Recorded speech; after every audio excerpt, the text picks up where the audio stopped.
and Visitors Authority with a Pledge of Allegiance. How about Mr. Chisel, will you lead us? To the flag of the United States of America, and to the republic for which it stands, one nation, under God, indivisible, with liberty and justice for all. All right, and Madam Clerk, will you give us a roll call, please? Yes. Mr. Nat Caraselli? Here. Mr. John Farahi? Right here. Mr. Ed Lawson? Here. Mr. Bob Lucy? Here. Mr. Rick Murdoch? Here. Mayor Hillary Sheevy should be here. She should be on her way. Mr. Bill Wood is traveling out of town, so he won't be here. Mr. Vic Wowo? Here. Mr. Lee Dillard? Present. And that should be it. Okay. I don't have any public comment cards. Is there anyone in the public wishing to speak at this time? Seeing none, we'll move on. Next week, there'll be a lot of public comment. All right, I'm looking for an approval of the agenda. So moved. Moved by Mr. Wowo, seconded by Mr. Caraselli. All those in favor? Opposed? Motion carries unanimously. Although I'm sorry, didn't we have to remove something? Item H. Sorry. Can I get you to redo that and removing item H for us, Mr. Wowo? I move to approve the, or make a motion to approve the agenda with the removal of item H. Mr. Caraselli, will you amend your second? Sure. Okay, thank you. All right, all those in favor? Opposed? All right, now we have a real agenda. Approval of the minutes for November 15th, 2017. Have a motion? Comments? Mr. Murdoch? Motion by Mr. Murdoch. Second by Mr. Caraselli. All those in favor? Opposed? Motion carries unanimously. All right, this item E1, appointment of board member pursuant to NRS 244A.601(1)D6. We have Bob on the phone. So I have 2 of 3. Thank you, Mr. Vice Chair. Board members, in your materials, I regret to inform you this is Mr. Farahi's last meeting. I didn't say I'm leaving. Just go have to go sit out in the crowd. In your materials, we've got a letter from Miss Virginia Valentine nominating Mr. Mark Sturbins to sit on the board of directors. This appointment would be effective after this meeting. Also, I'm not sure if it's in your materials, but we have an email from Miss Valentine, which if it's not in your materials, we can provide it, nominating Mr. Anthony Marnell in addition to Mr. Sturbins. As with all board appointments, this is open for discussion by the entire board, but is voted upon by the elected officials only. And with that, I'll turn it back to you, Mr. Vice Chair. Okay, thank you. And thank you to the NRA for keeping with our board policy and making multiple nominations. Any discussion from the rest of the board on the nominees? Do I have a motion, Mr. Lucy? I make a motion to appoint Mark Sturbins to the seat for the NRA. And I'll second that. So all those in favor, signify by saying aye. Aye. I Aye. don't get a vote. That's okay. All right, Mr. Sturbins, welcome aboard. Congratulations. So your first official meeting will be Tuesday at the Washoe County Commission Chambers, right into the fire. Welcome. We love it. All right, next item, Reno Sparks Convention Visitor Authority staff updates. Who's starting off? Mr. DeLone? Thank you, Mr. Chairman. Good morning. Many thanks to all of you for participating in our November 15th strategic long-range planning session. From that meeting, a few important dates and action steps are to be noted. On Friday, December 22nd, in a couple of weeks, responses to our RFP seeking a professional third party to conduct a economic feasibility study for expanding the Reno Sparks Convention Center are due. Quite a number of reputable firms have shown keen interest and attended on the 28th of November a fact-finding call where staff answered their various questions concerning the project. And we expect several qualified and reputable firms from around the nation to submit bids to conduct the feasibility study. All have prior extensive experience in this type of work, and we ideally will make a recommendation to the board for the January agenda. On Tuesday of this week, just 2 days ago, 15 representatives from professional management companies from across the United States visited all 4 of our facilities here in Reno for a nearly all-day site inspection and fact-finding mission.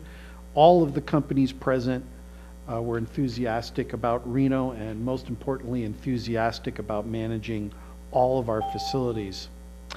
As we know, we've sent out a bid. For the record, the mayor has joined us. Bids are due January 10, and a recommendation for the board to the board's consideration will ideally be made in January. Also on Friday, December 22nd, bids are due from the RFP previously issued for professional governmental affairs representation in anticipation and preparation for the 2019 Nevada legislative session. We will share with the board the bids and make a recommendation to the board ideally in January. Later this morning, an agenda item includes the request to purchase updated software for the National Bowling Stadium scoring system in preparation for next spring's tournament. The USBC uses this new version of software now to conduct their tournaments, and we encourage passage of this purchase by the board. Our software for scoring is now outdated. It is over 12 years old, and we are expected to provide the USBC this latest upgraded version in order for them to conduct the pending tournament successfully. Obviously, nobody wants to unexpectedly purchase an item like this, as it is expensive, but it is also a necessity for a smoothly run tournament process. On my right, I wish to now introduce to the board Mr. Ed Coffey, who joins the RSCVA sales team this week. Ed, Mr. Coffey will concentrate his efforts on trade show sales and is home based in Las Vegas. Mr. Coffey has extensive prior experience as a director with Hilton Corporation and Riviera. So Ed, welcome, and it's a true pleasure and delight to have you aboard with us. Today's agenda will also cover in-depth informative reports from our marketing department, convention sales, and leisure sales area, and during that process, Mr. Larragetto will report on this month's scorecard too. Mr. Lawson.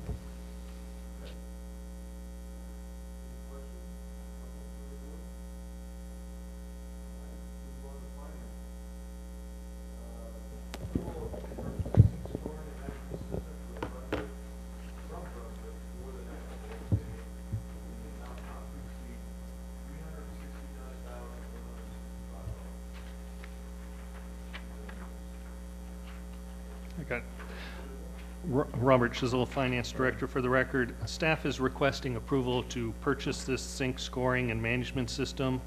It's a software program that would be utilized at the National Bowling Stadium to replace the old Vector system that is currently in place and has reached its end of life and is no longer supported and no longer interfaces with the USB-C. This new software system is needed to conduct the tournament that is going to be taking place in March with the women's USBC tournament and future tournaments. The software system is utilized to interface with other bowling centers and the USBC for scoring and monitoring of handicap and other associated statistics for the bowlers.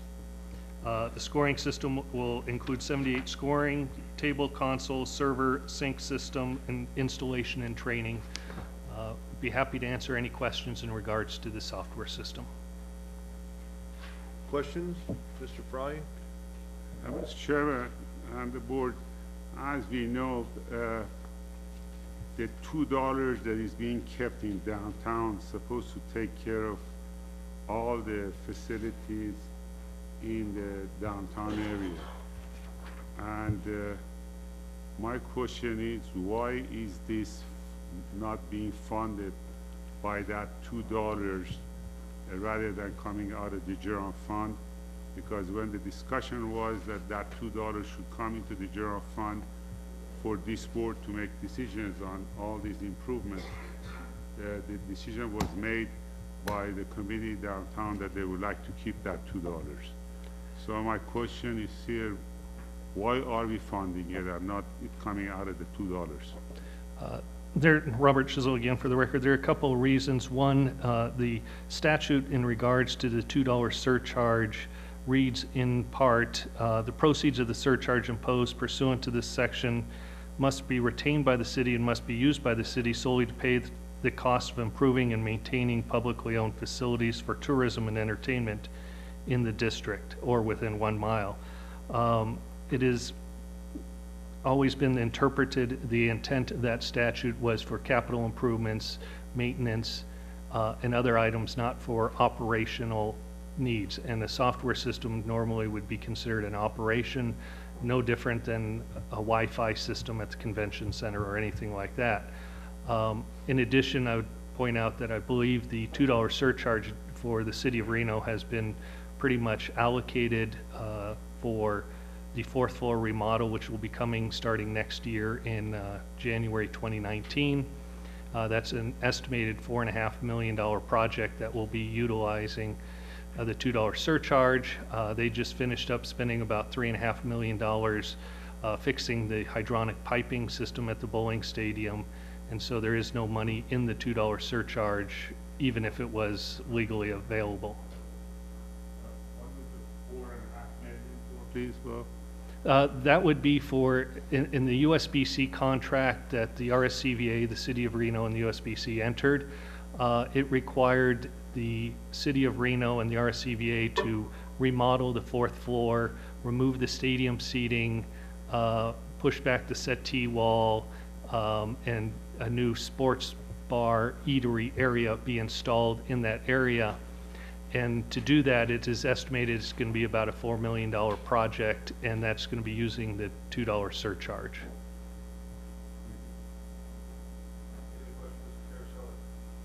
All right. Robert, I have 4 questions. Shall I ask them all together, or you want me to take? Well, I'll try to remember them all, so All right. go ahead. When did the USBC make us aware that the current software system we were utilizing had become obsolete? That's number 1. Number 2, it appears the the amount 369, 169, 165 is being paid from prior year's unspent capital improvements. What was this money being allocated for from prior year? Is some other capital project being deferred further? Number 3, is the 369 the final number for the scoring system, or is there a service maintenance contract tied to this upgrade? And number 4, if staff could prepare a list of other items that bowlers have requested that will need to be considered later. Let's get them all out here on the table. Those are my questions. Okay. I'm not sure I can answer when exactly the USBC notified the RSCVA of the need for the upgrade. I do know it has been discussed for a couple of months now, trying to figure out if there's different options, so I don't know if... Correct. Yeah. That's correct. Okay. The capital, it's primarily, there is no project that was put off. There were just some projects that had spent less than was anticipated, the roofing project. So there was extra money available. We also have extra money from revenues exceeding expenditures and revenues exceeding projections for this year. So there is available resources in this year's budget that would have to be augmented, but both of those are available for expending on this project. This is the final number. This is the quote we received from Brunswick to do the install, the training, and that should be everything associated with it. As for other items, I'm personally not aware of any other items other than what is required in the USBC contract, which is the remodel of the 4th floor, which I just talked about. There's also the exterior remodel, but that is required by 2022. I think in general what the USBC contract talks about is just having a facility that would be able to conduct the tournaments. So would there be additional items? Yeah, eventually something always comes up. It's just like any large building. There are items that need to be replaced, lighting, you know, et cetera, that may need to be fixed, repaired, changed as we move forward. It is a rather old building, 20 years old, so I'm not aware of any item pending at this moment, but I can't say for certain that there will never be anything else in the near future. The way I understand it, there is no service maintenance contract that we have to pay annually going forward over and above the 369, is that what you're saying? That's correct. So it's 369 and done? Yep. Okay. Any other questions? What's the warranty on this, Mr. Chisholm? Well, the warranty is that it will function and conduct, we will get the upgrades as the upgrades come out. It's So just like if- with any software system, we are, you know, we will receive the upgrades as if there are any upgrades or bug fixes or patches. So if something goes wrong, they're not obliged to fix that problem? Yeah, for they a period would of time? come in and fix it. They have to come, Brunswick is gonna come in and install it. So wouldn't that be part Get of the it all, warranty? yeah, that's part of this, this is part of the installation. They're gonna install it. They're gonna make sure it's tested. They'll do the training of our staff to make sure it functions properly, and they will make sure it functions for the tournament. And if something doesn't work, just like with any software system, they will have to come in and repair, fix, or apply the patch. Mr. Fry? Phil, how do we do our major purchases today? Not just this item, any large item. Who negotiates it, and who is the final approval on big ticket items? The board be the final approval on big ticket items over $50,000. On the staff, who does the negotiation? And It would be identified by who has the most expertise on one area, depending on what we're buying, you know, if it's, and then we discuss these things jointly at the senior management team and move forward from there. I want to just urge you, I think now with having a capable person in charge of finance department, that Bob should be very much involved. Don't give him too much credit yet, John. You're absolutely right. I take some of that back. So I really think, as looking from the private side, looking in the public domain, that Bob should be looking at it, making sure, like we've been talking this morning, we get our warranties, negotiating. The guy says 1 year warranty, okay, we give you this job if you give us 2 years warranty. There are things that save the organization, and we can put those money to do sales and marketing and all the other good things that we do. So that's my recommendation. Thank you, sir.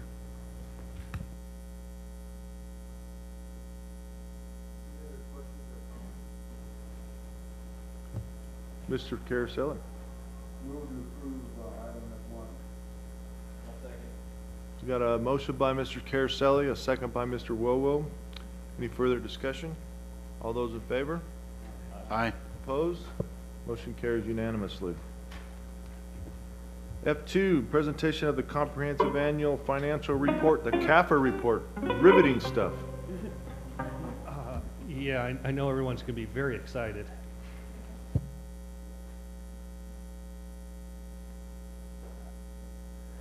Robert Chisel again, for the record, Director of Finance for the Reno Sparks Convention Visitors Authority. Just going to really quickly go through the comprehensive annual financial report. With me today is also Pamela Truss and Felicia O'Carroll from Eide Bailey, who are our external auditors, our independent external auditors who conducted the audit of our financial statements. And just going to basically go through the financial report, the audit, the financial statement, where we ended up for this year, and talk briefly about a new report called the Popular Annual Financial Report. With you at the table should be the big binder of the comprehensive annual financial report. Fortunately for you, I won't go through this line by line. I'll be real quick to go through it. In the comprehensive financial report, there's an introductory section, talks about transmittal letters, awards, organizational charts, officials, you all, the executive team. The financial report is a great document that summarizes the financial condition and the position of the RSCVA and is utilized by financial experts to look at an agency or an authority or a company to see how it's doing. The financial section has the auditor's report, an MD&A, which is referred to as management discussion and analysis. It's kind of a narrative of the financial report as opposed to numbers. If you like reading better, that's a good place to go as opposed to looking at numbers. There are the government-wide financials, then there are the fund financials, the notes and supplementary information, required supplementary information, the statistical section, and additional report from the auditor. In the financial statement, I always like to point out with government accounting, it's a little bit different than private accounting. There is what's called the government-wide financial statements.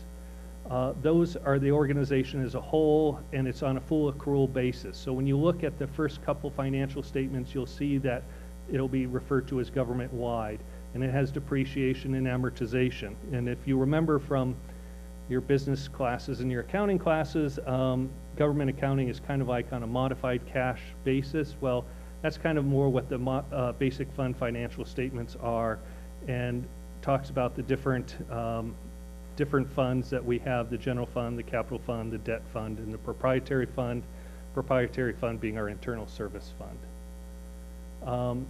The audit, we did get an unmodified opinion, or a clean audit opinion, which basically is the highest level you can get. Just said that it is presented in all material respects in accordance with applicable financial reporting. On your desk with you is also a letter from Eide Bailey talking about the report. There was one finding in the audit, and that's also in the financial report. It was a transaction that was misapplied to fiscal year 18 instead of 17. It was for $64,000. The transaction was corrected, but it is noted as a finding. And corrective actions, we have implemented additional procedures to help catch those items as you have transactions go at the end of the fiscal year. So how did we do in 2017? Well, the strategic financial policies that this board adopted and adjusted, this is the board adopted ones as of June 30th. We're on target to meet all of our strategic policies, and we're working to meet all of those in this fiscal year and as we go forward. This is what drives our budget and drives all of our financial direction. Inflows for the year exceeded the outflows. Revenues, overall, this is for all governmental funds, was $44 million for last fiscal year ending June 30th, 2017. Expenditures were $41.5 million, leaving about $2.5 million in excess revenue over expenditures. Just to give you an idea of the governmental funds, how much the revenue has been over the last several years. The main increase you can see is, of course, with that tourism surcharge being implemented in 16 and 17. If you go back, actually, the room tax prior to 2015 was about the same amount as it was in 2000. So we have really been flat in our revenues for quite some time. But they have started increasing the last couple of years. And as you all know why, occupancy rates have been going up. This just shows the occupancy rates. This information is also contained in the statistical section of the financial report, which is a good place to go look for historical information. Average cash rate has been going up also, and it continues to increase. And again, that's in our statistical section. Room tax distribution. As we get that room tax in, one of the things that's important to remember, the RSCVA doesn't get all the room tax. We only get 68% of the room tax, and part of that we then distribute to the Incline Village Crystal Bay Visitors Authority, their Visitors Bureau. So we get little less than 68% of the room tax. The remainder goes to the other local governments and the state of Nevada. Governmental funds expenditures, they increased also, but not primarily. If you're looking at 16 and 17, most of that increase has been in the area of our marketing department, who's doing a fantastic job. And so most of that increase is in that area.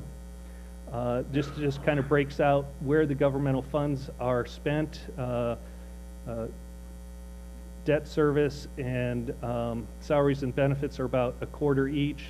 Services and supplies are the biggest item, about 40%. Capital outlay was 7%. That grant piece there is what goes to Incline Village, Crystal Bay. Our general fund balance, the general fund is kind of like the owner's equity that you have in a company. Some of it is restricted, and some of it is unassigned, and some of it's non-spendable. There's kind of different categories that we allocate the fund balance to. That $6 million is the tourism surcharge, and that's restricted. But from 16 to 17, the fund balance went up about $3.5 million. As you can see, about $2 million of that was associated with the surcharge.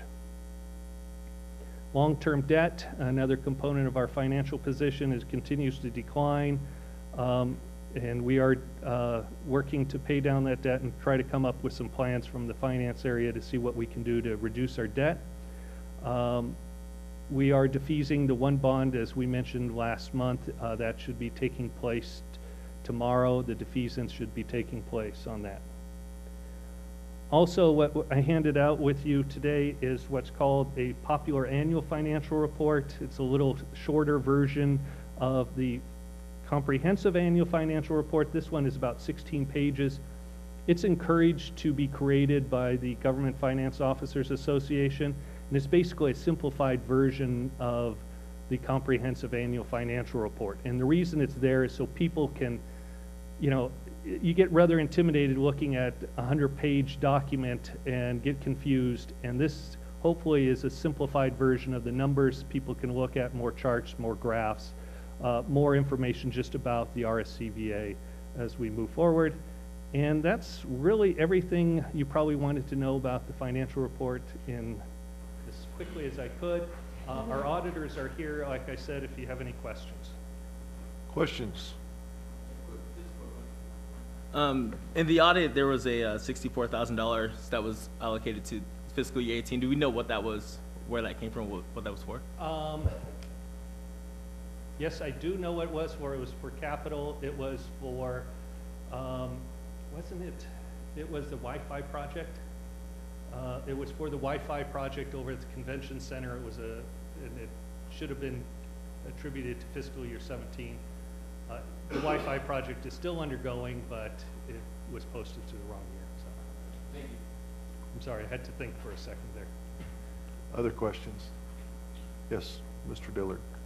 Thank you, sir. Mr. Chisel, could you describe the process for how we select our auditors? Is that done annually or over a period of a couple years, or? Right now we have a 3-year contract through 2019, I believe, for our external auditors. Normally, for something like this, I will say, I'll tell that in front of the auditors now, we'll be going out to bid to select an auditor when the contract is done in 2019. So it's normal process to every once in a while, particularly with external auditors, sorry, to go out to bid once in a while, see what you can get, and look at maybe what other auditors are out there. Bailey does a lot of the local governments around here. I know they have the state of Nevada, city of Sparks, and I think Washington County. Thank you. I was not in any way making a representation towards the auditors, just curious on the process. And it's through 19 now. Yes. Thank you. Any other questions? Seeing none, I'm looking for a motion. No, I'll motion. Motion by Mayor Sheeby, seconded by Mr. Murdoch. All those in favor, say aye. Aye. Aye. Opposed? Motion carries unanimously. Riveting stuff. I get to sit through this in Sparks again. All right, sales and marketing, G1, market update. Now we get to the exciting stuff. All right.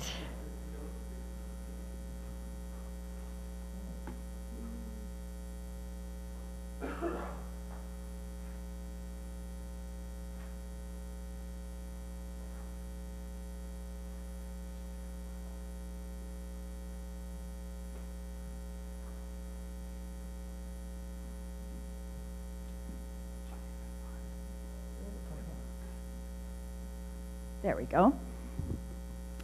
At our November meeting, you may recall that we decided, or Phil had indicated as he went through the strategic plan, that there were not going to be any strategic shifts in the marketing plan. It was very solid. He endorsed it, felt we were taking an excellent direction when he came on board and looked at everything that had been done. In May, we rolled out our new campaign that BVK had been working on, and you're familiar with that.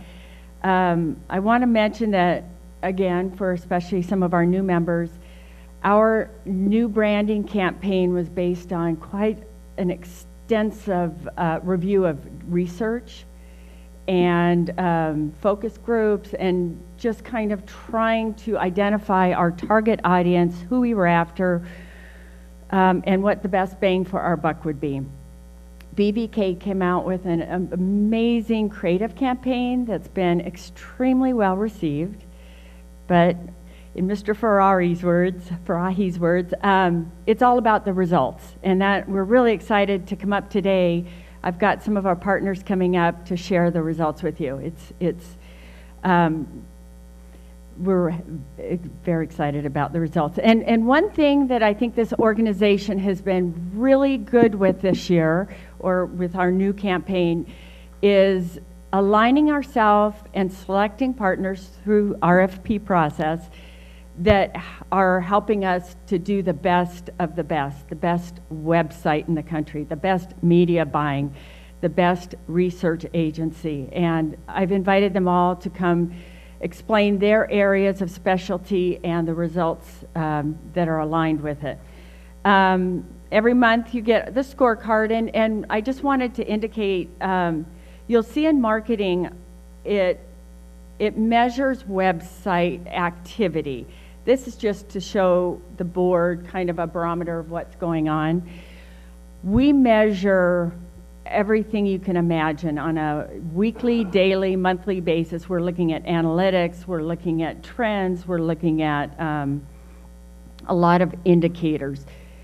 The reason that you don't have year-over-year comparison on this scorecard is, as you all know, we changed our website. So completely changed it. We didn't upgrade it, we didn't make tweaks, we set it the 18,000 pages of our old website aside and started fresh. So we would be comparing apples to oranges, and we didn't want to focus on just showing numbers that look better than last year. We want a baseline, and Michael from Nova will speak to that in more detail.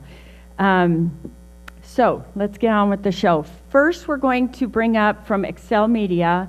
Wendy Hummer is the owner and the president, and she'll talk about our media buy that we did. Running this year, we ran essentially May through October. Digital buy is annual, year-round. She'll talk about that. Next up will be Michael Thomas, who's the Chief Marketing Officer and one of the partners of Noble Studios. And he'll run you through some of the unique features of our website. And then we have some of our staff coming up. I wanted you to hear from Christina Ernie.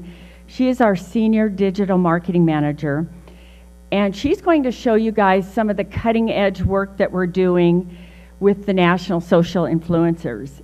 It's so cutting edge that we had a conference called the E-Tourism Summit, which is held in the Bay Area. Reach out to Christina, invite her to come to the Bay Area, to their conference, and speak to other marketers that are in the e-tourism world to talk about what Reno, Nevada is doing. And I'm so proud of her work, so I wanted her to come up. And then to wrap it up, Esther Isaac will come up, and Esther's our Director of Marketing. She's going to talk about the results of the research that we've been working really closely with EMC, Sarah out of Oakland, and Sarah will be available to answer any questions. So let's get the show on the road. Wendy, please.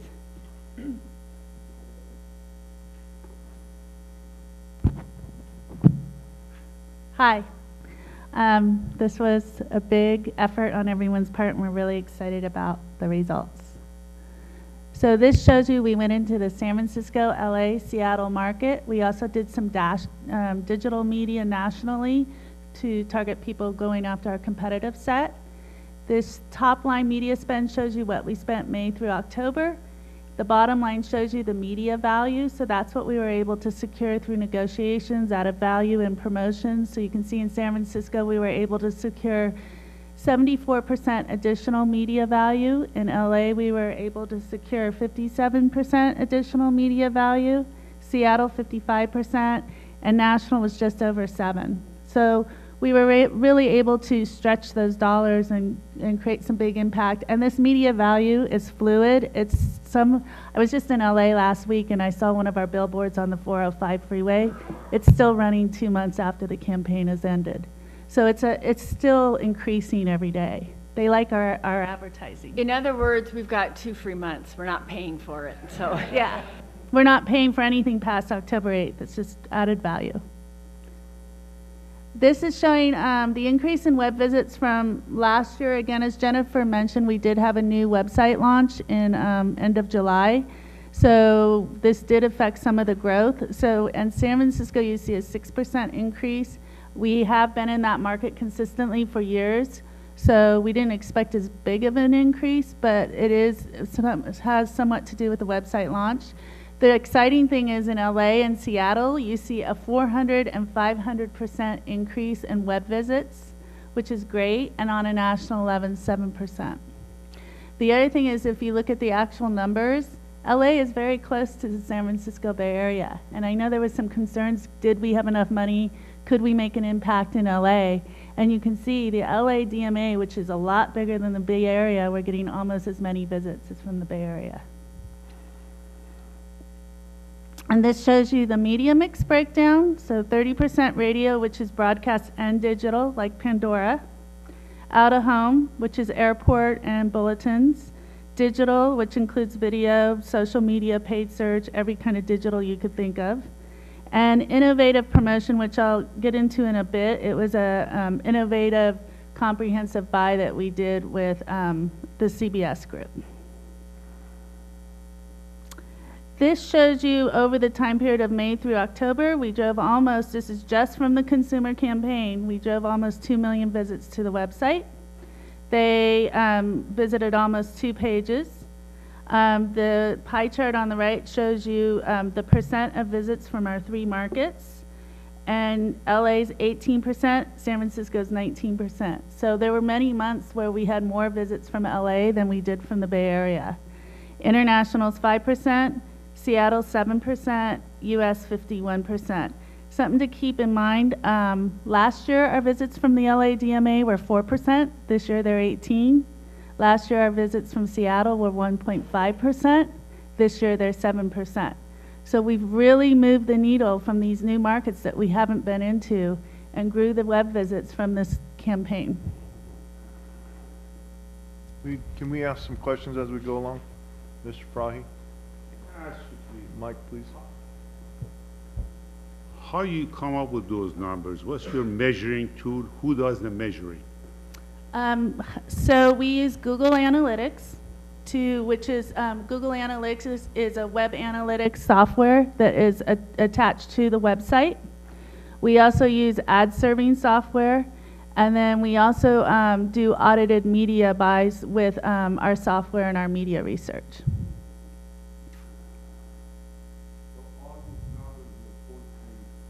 All these numbers you're posting increases is your numbers that you have been monitoring, or is it a third party who's monitoring these numbers? It's Google Analytics, which is a third party. It's a software program that is cooking the site and tracking visits in real time. I can't control what they report. I can only go in and pull the reports, but these are numbers coming from Google, not from me. I'm not creating And the that numbers. is public to what? To the Convention Authority, or is it public to the public out there? Your digital people probably take advantage of it. It's public too. We probably have a enhanced subscription, I'm guessing. But yeah. it's something you can go on the back end through the computer, and depends on how you tag your website. But I bet Vin, you can check with Vin. I bet he looks at those numbers daily. Yeah, almost everyone uses Google Analytics, and then they'll use additional third-party companies just to validate the numbers. Thank you. So these are the actions that people took that from the consumer paid digital campaign and from our other efforts. There was 1,000 printed visitor planner requests, almost 5,800 viewed the planner online.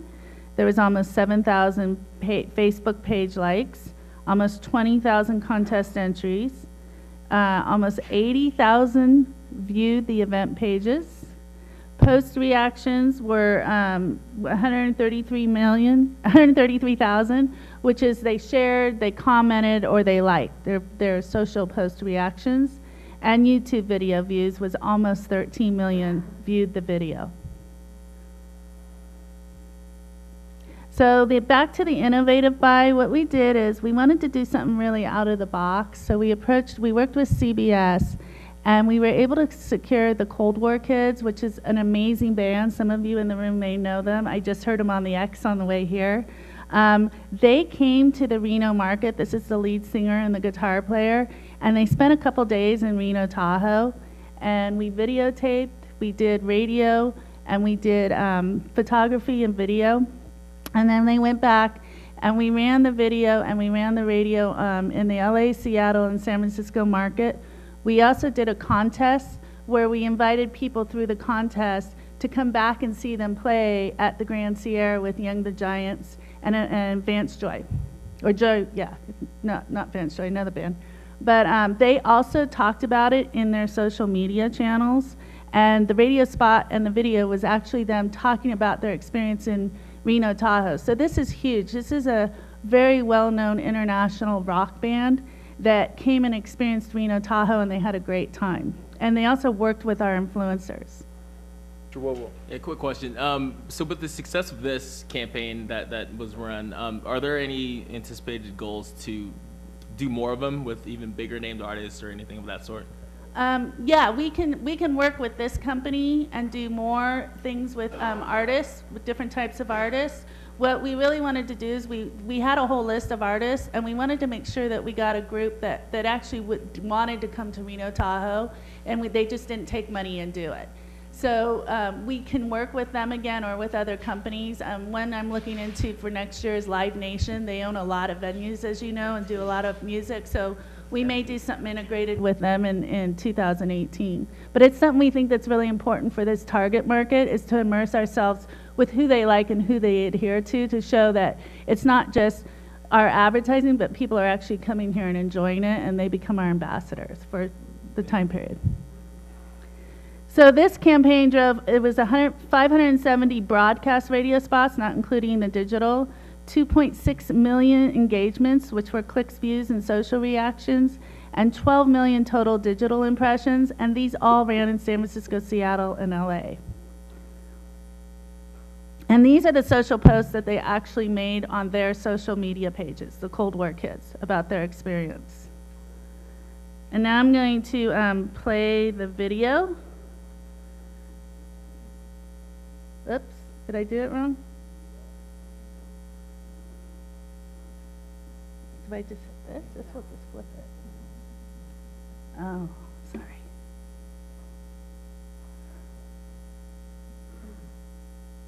Reno Tahoe is much more than just the casinos. There's so much art and culture happening here, good food, good bars. A lot of people here coming to find their authenticity.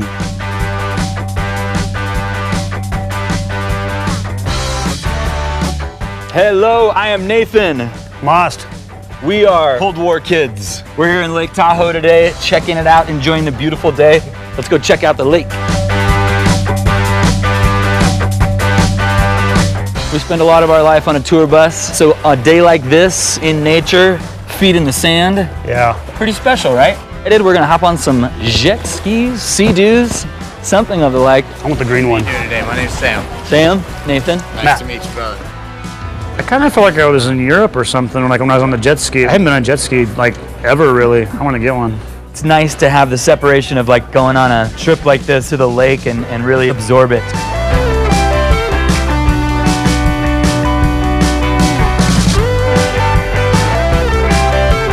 You got the largest alpine lake in the whole country, an hour away from Reno, which is insane. You can do both in one day.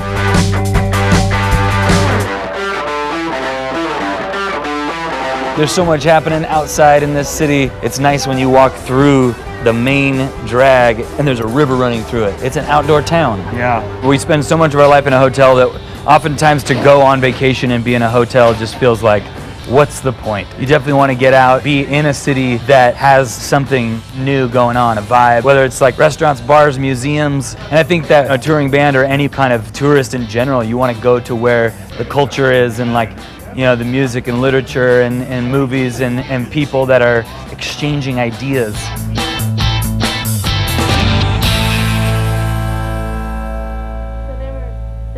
Of these videos produced, and they ran in the 3 markets, and that's where you saw the 13 million video views. And so we were really happy with the results. All right, we're live. Okay, so we are in Reno, Nevada for the Hot August Nights car show. And there's my sign. It's backwards. Do y'all see it backwards like I see it? Anyways. Or creepy like Garrett is. So if y'all know anything to do around here, let. Okay, sorry. Any questions? Thank you, Wendy. Next up, we're Michael.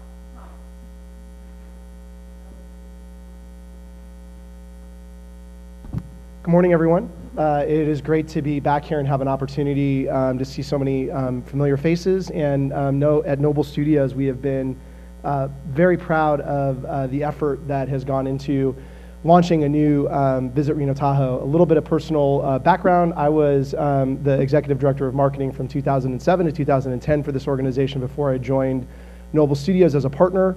I was actually behind the original launch of the site when I was on staff here, and we talked a little bit about the significant effort that went into rebuilding the site, but essentially that current infrastructure, that infrastructure back in 2007 had lasted for 10 years for the organization, and there had been a lot of cosmetic improvements, but realistically the undertaking to launch the new visitrenotahoe.com really re-looked at the entire infrastructure, the entire purpose of the website. And so there's some things, back to what was mentioned by Jennifer, of an apples to orange comparison, and really needing to set a new bench line and base mark, or what am I saying?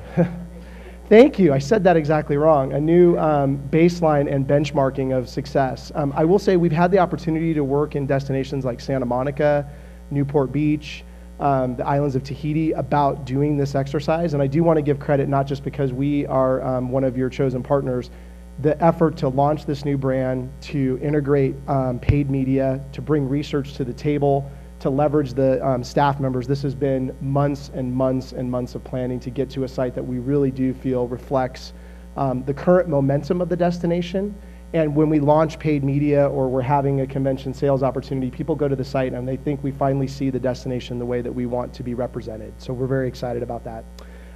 The purpose of the site was really to do a couple of really important things. One was to support paid media more effectively. In the past, when we were even rebranding the destination and getting new messages out, they were coming back and seeing a site that didn't reflect the dynamicism of the area and what was really new and exciting.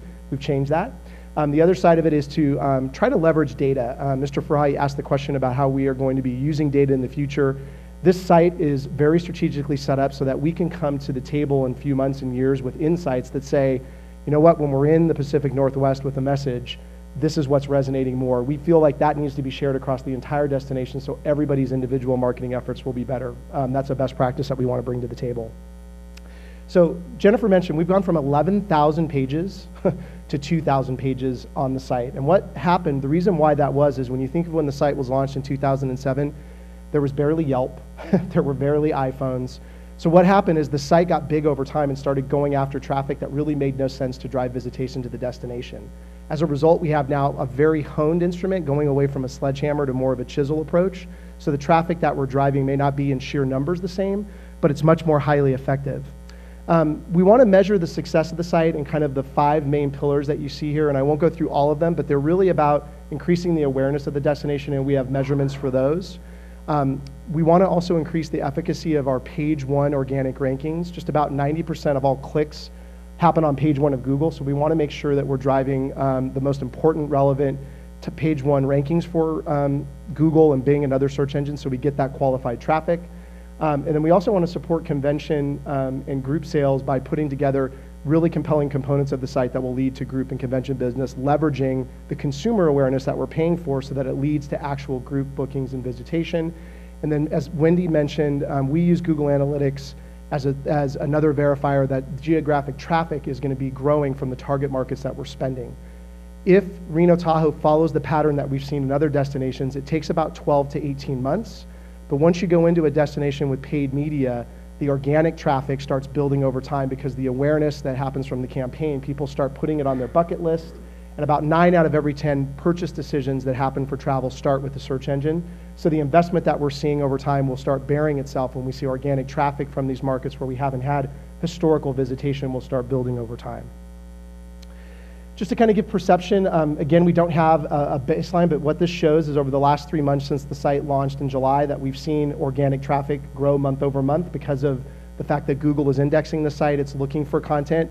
Google follows machine learning and artificial intelligence to kind of index the site. So this trend line is very positive and we will continue to report on how that is growing over time. What's interesting to note is this goes against the seasonality of the destination in the sense of these are falling out of peak months and we typically have a lull in overall traffic in shoulder season. So this further reinforces that all the efforts that we did to re-index the site, put smart content in, is going to build over time. So we're seeing trends in the right direction, and it does take anywhere between 3 to 6 months for a site to get back to original strength just for Google to index. Heads in beds. This is really important for us. We have put a concerted effort along with staff to make sure that referrals to partners are an incredibly important focal point, and we're tracking all of those referrals to partner sites. So if you look for the 3 months that we benchmarked our effort, you can see the majority, actually 85% of all the referrals that we're tracking are going to lodging partners, whether that be a book now or a general click out to a referral property. So we obviously are going to track this over time, and we're doing a close look at all of the analytics to make sure that those referrals stay very healthy. What we're really excited about that you won't see if you go to the site, but the efficacy of it, the impact will come in this concept that we've built into the site around creating a personalized experience for a potential visitor. The reasons for why you need to create a personalized experience are all over the web. If you think of the leaders in this space, it's Amazon, it's Netflix, it's that constant engine of sort of like anticipating the needs based on what they know about you. What we're following in our efforts for the destination is to start sort of on the crawl, walk, run approach. And the crawl approach is to really use the information we have through marketing staff, through EMC research, through the perception studies that we have about the destination to know how does what the website should perform change based on your geography. That's our first focus, is looking at things in market, our drive markets, our drive fly markets, and truly the fly markets that are close and far away. And what this does is it allows us to take one website, one base of code, and we layer on top of it an intelligence engine that's a third party that dynamically starts presenting content to the user that subtly changes the content on the page. This is just one example. On the homepage of the website, we have a map that shows nonstop flight service. And just knowing we're short on time today, I won't go through all of it, but there's probably 5 or 6 unique personalized experiences. So in this example, when you're in a fly market, you see the entire United States show up on a map. If you're in the Bay Area, you see the nonstop Bay Area service, and we do this by IP detection and other third-party plugins. The site is actually smart enough as well to know if you're in the destination, why would you need to see what the flight service is? So it shows proximity, as we saw in that clip by Wendy, of how close Tahoe is to Reno, which is one of the perceptions we have to overcome, that you can do both an alpine lake experience and an in-city urban experience in the same. And then we talk about Drive Market, which is in Sacramento in Northern California. So again, one website, distinct experiences, and we'll even start presenting content. For example, in the fly markets, we start pushing winter ski trips because we know the booking window is like a month out for that trip, so we're trying to promote that like destination experience. So this is the start of what will be a very concerted effort to ultimately, in years from now, get to a personalized experience, which would be someone has gone to the site, has joined our email list. We might know that they have a certain preference on experiences they want to have.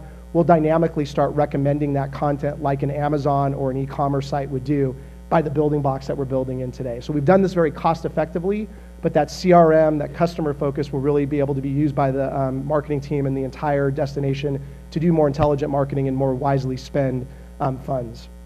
Why do we do personalization? Because conversion rate increases, destination engagement increases by number of pages visited, and every destination that we have done this for, that we've instituted personalized content, we've seen anywhere between a 30 to 50% lift in engagement and click-through based on just providing a more relevant experience from the paid media and through the organic traffic that we're driving to the site.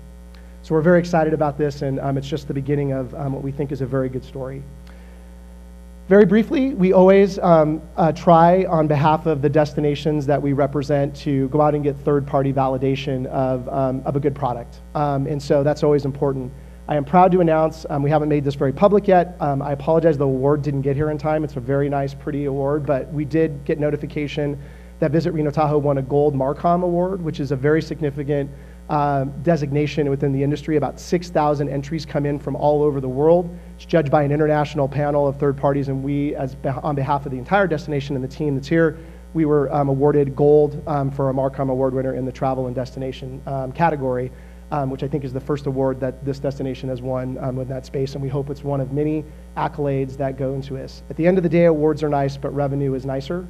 So we're very excited to continue to be a part of this team. And again, kudos to everybody that worked on this project. And the integrated work that you're seeing here today in this presentation, we do meet regularly to share insights of how paid media is going. We look at the efforts that are being done by the team. And again, we'll continue to get smarter, which is great when you have a product like this and a team that can get great insights on behalf of the destination. So with that, I'm going to stop and take any questions that you might have. I realize I went through at a top level, but we'll be reporting more in the future. I think it's cool. Man, oh man. Now I know why I get all these motorcycle ads pushed to me. Anyone else about Rick? Hey, Michael, great job.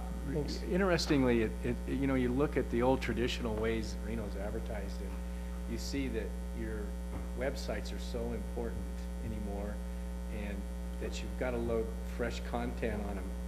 What'd you say? It's something you got to keep. How important is that? That's this daily.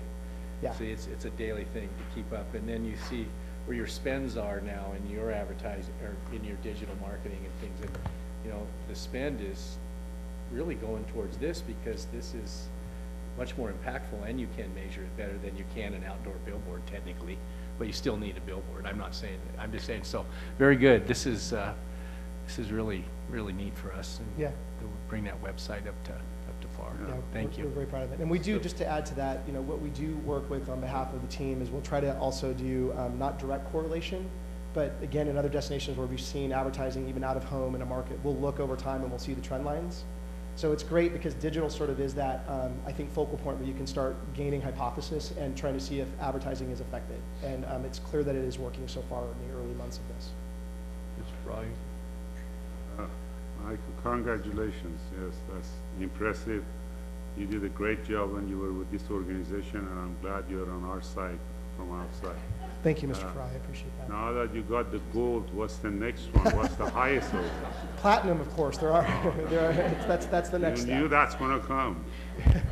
Okay, so we're gonna be looking to platinum. Yes, absolutely. God bless you. Thank you. Anyone else? All right, next up we have Christina to talk about the social digital influencer market.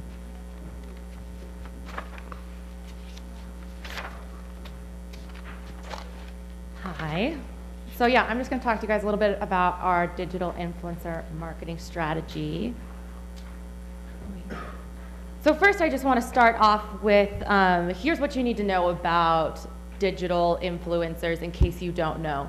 So a digital influencer is someone who has established credibility in a specific industry, like travel, for example, with a large audience from hundreds of thousands to millions of followers on social media. These people are not necessarily your Hollywood celebrities, they're not necessarily your major models, but these are people that the general public can connect with, generally because they are able to produce really engaging content, and they feel like they can authentically relate to them and connect with them, so they follow them, and that's how they build their following.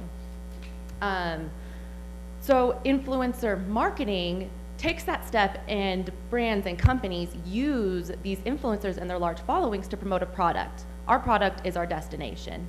So just a quick example, we had worked with an influencer, Loki the Wolf Dog, earlier this year. He has 1.7 million followers.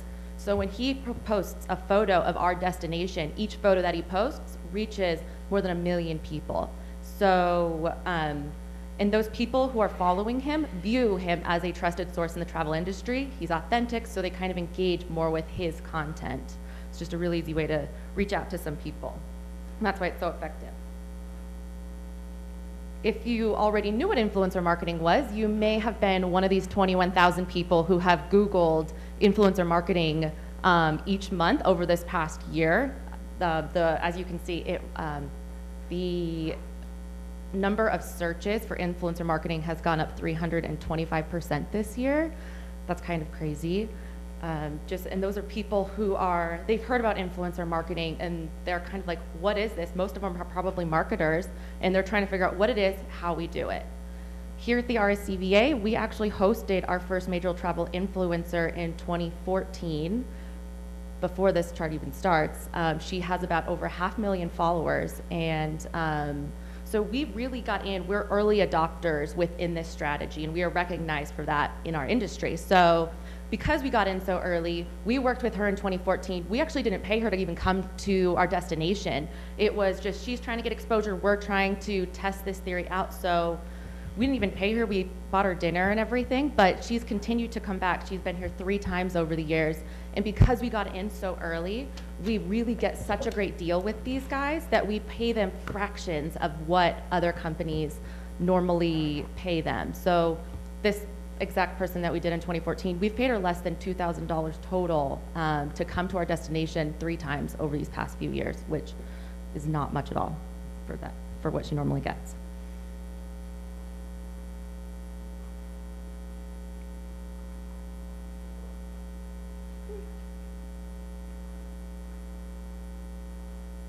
There we are. So why is this so effective? 3 out of 4 people rely on social media to make their decisions. 8.5 out of every 10 people trust what their peers say to make their opinions. So influencer marketing content, as a result of both of those, is 11 times more effective. There's a 11 times higher ROI, return on investment, when you use digital influencer marketing versus traditional digital marketing. So you may have remembered back in May when we launched our new brand, we had a few influencers at our brand launch. They were in those big truck hats kind of off the side. Jennifer talked about them kind of briefly. Well, here's some of the images that we captured of them for our campaign. So these are some of the images that we are using on our billboards, on our digital advertising, on our social media, these influencers doing the things that they love, snowboarding, biking, around our destination. So these are just a couple of photos, and then we also use them, of course, in our video. And I just wanted to play a clip of some of them in. There we go.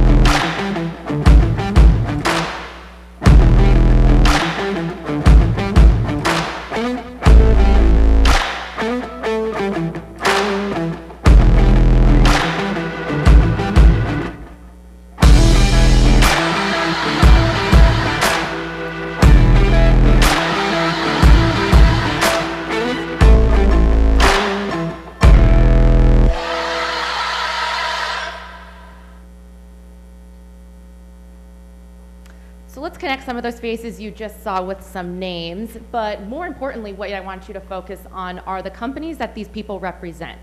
So Alaska Airlines, GoPro, Red Bull, North Face, REI, Facebook.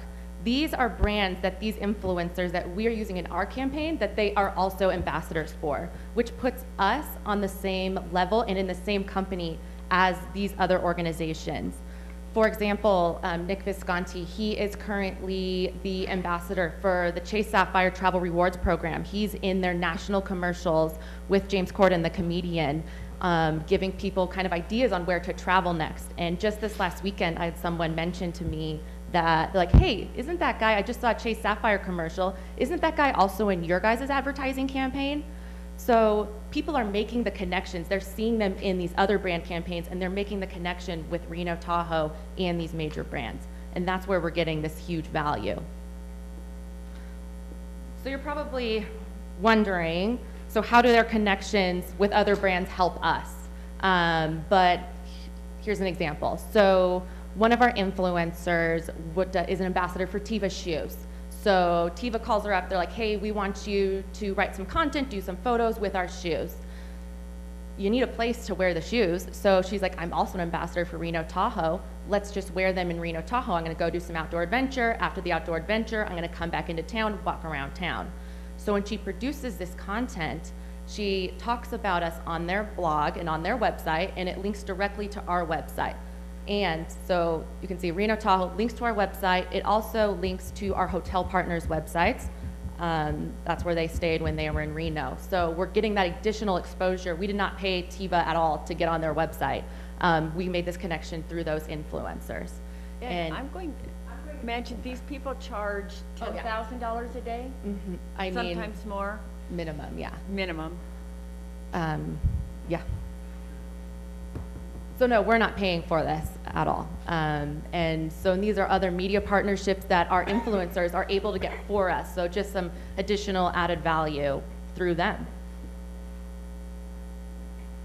As Wendy mentioned, we did with CBS, we did a campaign with the Cold War kids, those videos. Well, one of the videos that you guys didn't see, we actually put our influencers into those videos. And so Breeze Turner is known for paddleboarding. Well, she taught the Cold War kids how to paddleboard. And she went out with them that day. She did some social content for it. She got in the video. Her handle's in the video. We didn't pay her at all to go in this video because it's additional exposure for us, for her, and it's an additional exposure for us. It's kind of, we work together with them. We build the relationships to make a product that is mutually beneficial for all of us. So far in this presentation, we've seen why it's effective. We've seen our involvement in it and our place as an early adopter. We have seen our return on investment from our involvement. But here's one more asset that I just wanted to talk about, and these are examples of direct campaign integration. So these are people who are involved on it, who are capturing it on their phones. This one guy in the first one, it says, when you're out walking your dog and you see your billboard. He takes a picture of the billboard and posts it on his social media to his thousands of followers. I mean, how often do you get people taking pictures of billboards and then also sharing them on your social media? We're getting people are so passionate that they are really wanting to engage with our creative and our campaign. This next one, this is a follower of Breeze Turner. They message her, they're walking through the airport and like, hey, is this you and Marley? Marley's her dog. And she's able to reply to them, hey, yes, it is. I hope to see you in Reno Tahoe next time. Let me know if you want to go paddleboarding. So these followers are able to engage with people that they kind of idolize, and it's our influencers' fans, and then the influencers are also able to connect them with our destination, be that friendly voice, and be that personal contact for our brand. So it's not always Reno Tahoe. There's a face that these people can connect with. This next one is, again, I mentioned that Teva partnership that we did with Laura, and because she took over their Instagram handles, she was writing the content, she threw our social handle. They have 170,000 followers on Tiva's Instagram alone. And she said, hey, go follow Reno Tahoe's Instagram account. It's pretty cool. We did some R&R in Reno. Check it out next time you're looking to plan a vacation. It didn't pay for it. And then this last one, that's Nick Visconti, the guy who's with James Corden in the Chase Sapphire commercials. He has his Reno Tahoe brand sticker proudly displayed on his car. Whenever he's out going on adventures, he calls us up and he's like, hey, I'm gonna go do something cool today. Do you want me to shoot content for you? And then promotes our brand while he's at it. So what are some of the numbers? What do these all mean? So millennials are now our largest traffic source on our website, and they're spending more time on our site. Gen X is the next largest group who visits our website, and they're spending more time on our site, 18%, more than any other segment right now. Our conversion rate, our click-throughs to our website from social media is up 138%. They see these faces that they recognize on social media and like, what are they up to? I want to learn more. And from those conversions, we are seeing that these guys are clicking through to more pages, 58% more pages on our website, and they're spending more time on our site, 34%. And when they're on our site, they have increased interest in food and drink, outdoor adventure, and sports and fitness, some of the things that we are promoting through these influencers. Just kind of coming up next, just this week, something that we're working on, Laura Visconti, she reached out to us. She's doing a partnership with Uber, and she reached out this week, and she's like, hey, I want to do a Reno City guide with Uber. It's going to be posted on their channels. Are you guys in? Of course. I mean, and then in January, she's doing a partnership with Alaska Airlines. Come fly in, see free. She's like, do you guys want to partner on this? These are relationships that we probably wouldn't have gotten if we didn't work with these influencers. Major brands, major opportunities that we are now able to do. And so, yeah, I'm super excited about it, and thanks for your time. Yeah, just a quick comment. More like just really wanting to commend Jennifer, Debbie, Esther, and yourself and the team, the extended team, for really producing a product that I think Reno Tahoe could be proud of. I'm a Reno native, and I'm really proud of this product and the fact that this team has really embraced the digital marketing effect and the effect that it can have, as Rick alluded to, that it can have on various ranges of business. So just want to commend you and your team because it's incredible stuff. Thank you. Yeah, we're super passionate about it too. Mr. Murdoch. Thanks, Ed. You know, could we get the influencer list for gambling? I know Mr. Fry, Mr. Kiraselli, Harris, we're all kind of very interested in that. So if you do find a few of those, would you let us know who they are? Maybe we could talk to them. Laura, next week for Uber, she's actually, we just hooked up with Sarah yesterday, so they're going to go and see the Unbelievables show at the Eldorado. Yeah, so she'll maybe gamble. Anyone else? Thank you. This is interesting stuff. It's changed so quickly. Yeah. I was marketing with Yesco 5 years ago, and this is a totally different world. Yeah. It's pretty wild. It's exciting to be on the cutting edge. It's exciting to be a leader in the CPG world and in the diversity space. So I'm really proud of all that we're doing. Esther, research. Esther Isaac, Director of Marketing. We've seen some really amazing things this afternoon or this morning. And it really proves that what we started this journey almost 2 years ago by creating a relationship with an integrated marketing agency, that would be BBK out of Milwaukee. They led us down a really great path and came up with a very innovative approach to our campaign and some great creative. And we're seeing it both in stills, digital, video, and you've seen some of those examples today. You've also seen some of those results. These are very early results in our launch that we did in May of this year. I truly believe we will continue to see some awesome results as we continue on, but we wanted to support and get more information other than just the results that you've seen. So we've worked with EMC to do some research. This isn't the fun stuff, it's not the pretty pictures, but it's really important information to have and to validate the rest of the information that we've been seeing today. I'm just going to show some highlights. The full report is available, and Sarah with EMC is here for additional questions because she's very intimately involved with this this research that we have done. So what we did is we did like a baseline in April of 17. Then we came back in and we did a survey in October 17. So this is after the first, I think it was 3 flights of our new ad campaign that started running.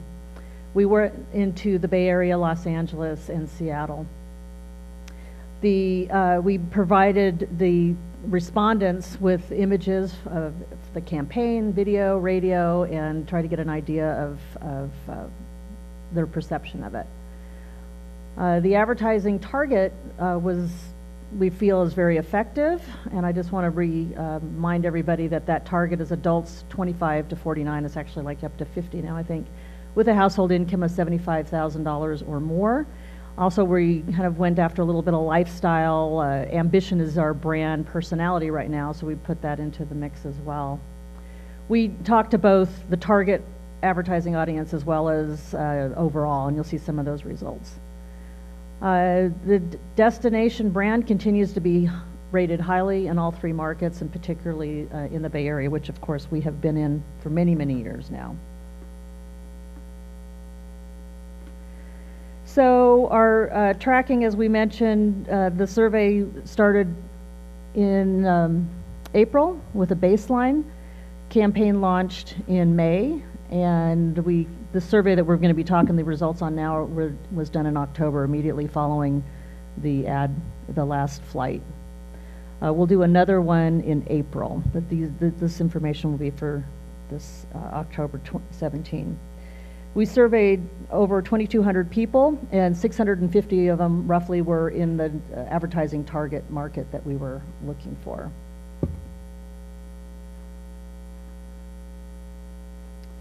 So the respondents were all throughout this online survey. They were shown images of our campaign, the out-of-home, some of the digital stuff and video, our logo, and a radio spot. Advertising awareness, aided awareness, was very strong, particularly among our advertising targets. So you'll see the sort of green bars is our target market, and the blue is the overall. So we are definitely targeting the right group. The recall of the logo was very good, and the recall of the campaign was good, higher than the overall. Then we asked them what actions they took. So they had to take at least one of the actions that are in this list here, everything from visiting our website to signing up for e-newsletter, following us. And you can see that in each of the 3 markets, geographic markets, they track very well for us. So top advertising diagnostics, the ads were received exceedingly high rating. So if you look at the bar that's going vertically, a minimum hurdle is 50%. That's what every destination wants to see, at least 50% of the people that agree with these ads and the different elements of it. Ideal, according to industry standards, is 65%, and you can see that in all of the areas we have exceeded it. So talks about that, are these ads credible and believable? Are they involving, engaging?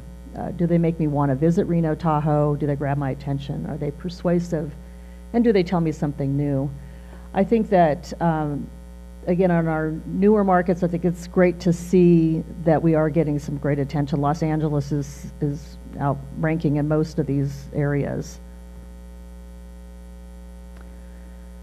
I think this is also a really significant thing to point out, that within our advertising target, again, millennials and Gen Xers, we're talking to and having the greatest potential with new visitors, people who have not been here in the past but have an intent to visit.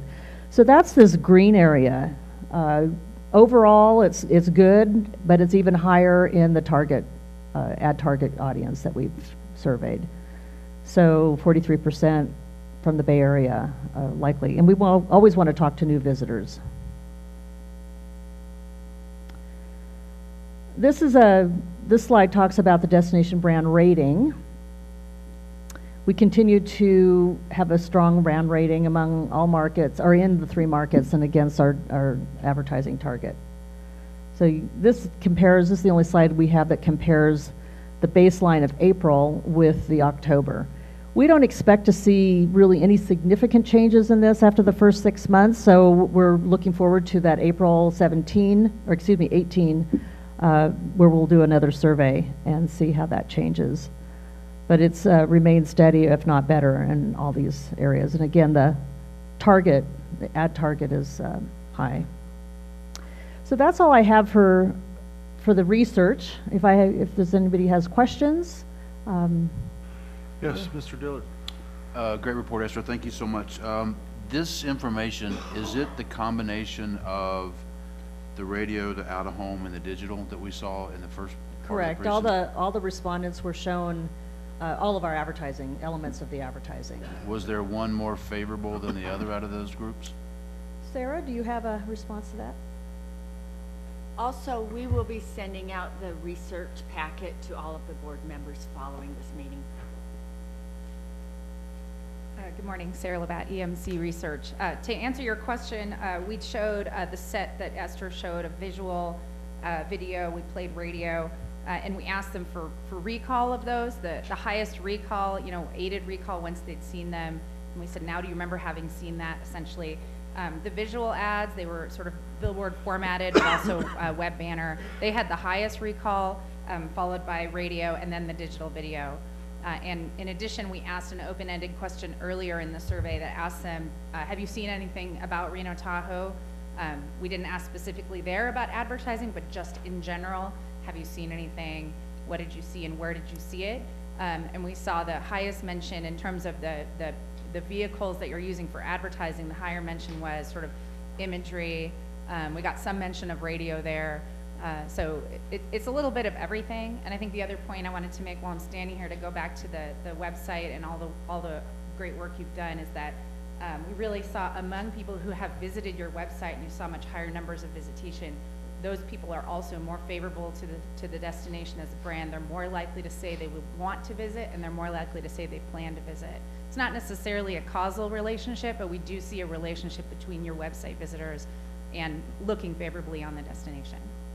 So thank you very much. And so selfishly, being new to this market, what markets do we compare ourselves to here in Reno? Other destination markets? As it relates to, well, in this case, research, or just in general marketing? Just in general markets, I guess I'm saying. Are we comparing ourselves to Park City, or are we comparing ourselves to? It really depends on what the segment is. I mean, from just a consumer leisure advertising, we really are going more after who we think our greatest potential is. And we went through quite a large exercise in determining what new markets we wanted to go into with our new campaign. We worked very closely with the airport, determining what the lift was and the potential of bringing people in. And of course, the drive market is also very important. So it was a combination of things. It's not necessarily against who we're competing. I think that the sales side of things looks at that a lot more. Where can we grab some other business that might be similar to what we have? But in the leisure advertising and marketing, it tends to be more, where's our biggest potential? I think I was just curious, now that we have some data points, right? And we know what that awareness is. If we were looking at ourselves compared to X, and we look at X and say, hey, X has awareness of whatever amount that is, we're already ahead of the game, or how we're doing this, so that we have what appears to be fantastic results. But I don't know how it compares to who we might be competing. Well, and it gets tricky, because say we're going to compare ourselves to San Diego. How much money have they spent in advertising in the Bay Area market that we're going after? So it's hard to fine-tune that comparison. That's why a few slides ago, Esther had the two graphs for the nationally accepted, what is the minimum you want, what is the ideal 50 and the hurdle. 65, yeah. But in terms of destination, so say you're a resident of California, we're competing against Monterey and Napa and Bay Area for that weekend trip, and South Lake Tahoe. But say you're a skier, we're competing against Salt Lake City and Vail and Denver area resorts. So that's a tricky one to answer. It's easier on Mike's side, I think. And maybe one more while I have, if that's possible. We talked about the 3 markets that we went after. What was the rationale for going after those 3 markets, and did we at all contemplate anything to the east? We looked at an extensive list, and a lot of it was, the foundation was the origination analysis that a lot of this community is participating in. On Strategy gathered that information for us, gave us the information of where our current visitors are coming from. So again, that gave us an idea of who's already interested in us, who's got that awareness and they're already coming. We used that, we worked with the airport, looked at the flights, and we did look at things like Denver, Boise, some other fly markets. San Diego was also high on that list. A lot of it, and we looked at media effectiveness, how much money we would need to advertise in a market to move that needle. So New York, for instance, we have some great nonstop service right now. We want to make sure that that remains healthy. But when we looked at the cost of going into that market from a media standpoint, we just didn't have the funds to do it. So we needed to look at something that was more practical for us with the money we had available, the awareness of Makes perfect sense. I would have thought that, yeah, LA probably was pretty expensive as well, I'm guessing. Yeah. Good. Well, but we're making a needle, because we're Obviously. closer and they already have an awareness of us. Thank you so much. Thank you. Kind of low-hanging fruit is what we were after, I think, in the first part here. Mr. Murdoch. Right. What I think might be interesting for Lee is to understand your relationship with RASC in 30 seconds, because RASC actually has a vehicle, the airport, and when the airport did go into New York, we did advertise in New York. So I think he really needs to know that RASC, what you do there, because that's just another mechanism that isn't necessarily in those top 3 markets. It's a mechanism to compete and do guerrilla marketing when we start flights in Chicago or New York. Houston. Yeah, so the Regional Air Service Corporation is a conglomeration of DMOs in our area as well as private sector partnerships, and we're constantly reviewing. Again, the airport is very integral in that. What markets we're going into and why. If there's getting new air service, we want to support that. If there's an air service that needs a little bit more boost, we go into that with those co-op funds from that. And it helps spread that message. It's a regional message, and it's, to what Rick said, it helps us spread that messaging around. And then we support it with some other stuff as well. Very helpful. Thank you so much. Okay. Thank you. Mr. Larraguetta.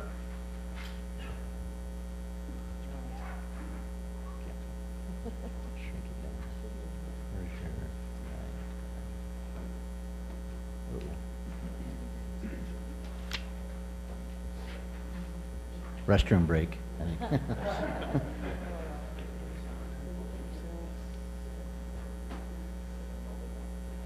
No, that's leisure.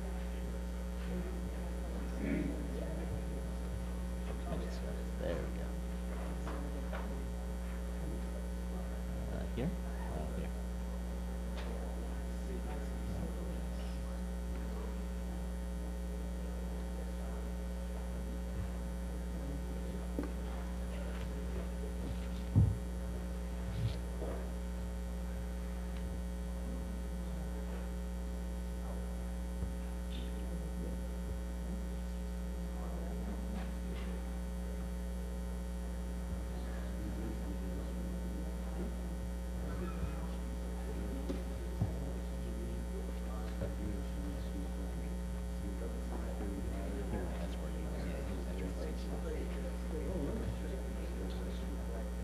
Good.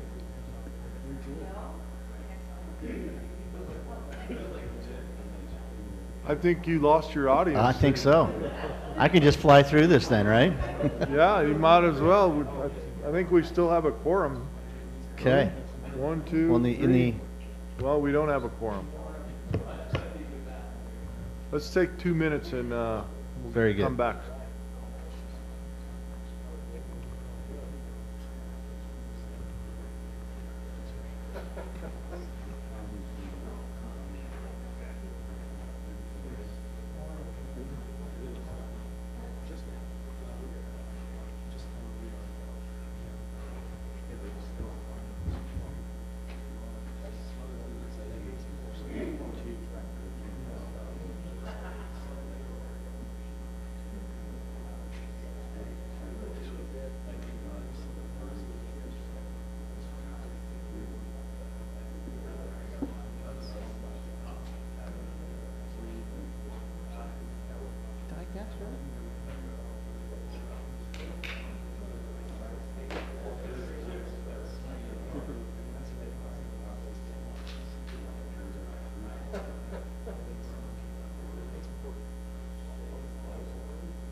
right, let's call the meeting back to order. We got a quorum again.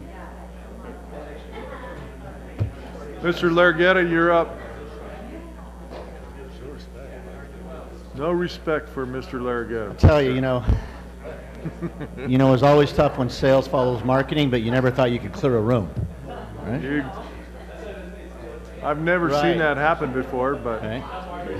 There's always a first for everything. All right, let's go So ahead and let's continue our meeting. Good morning, good morning.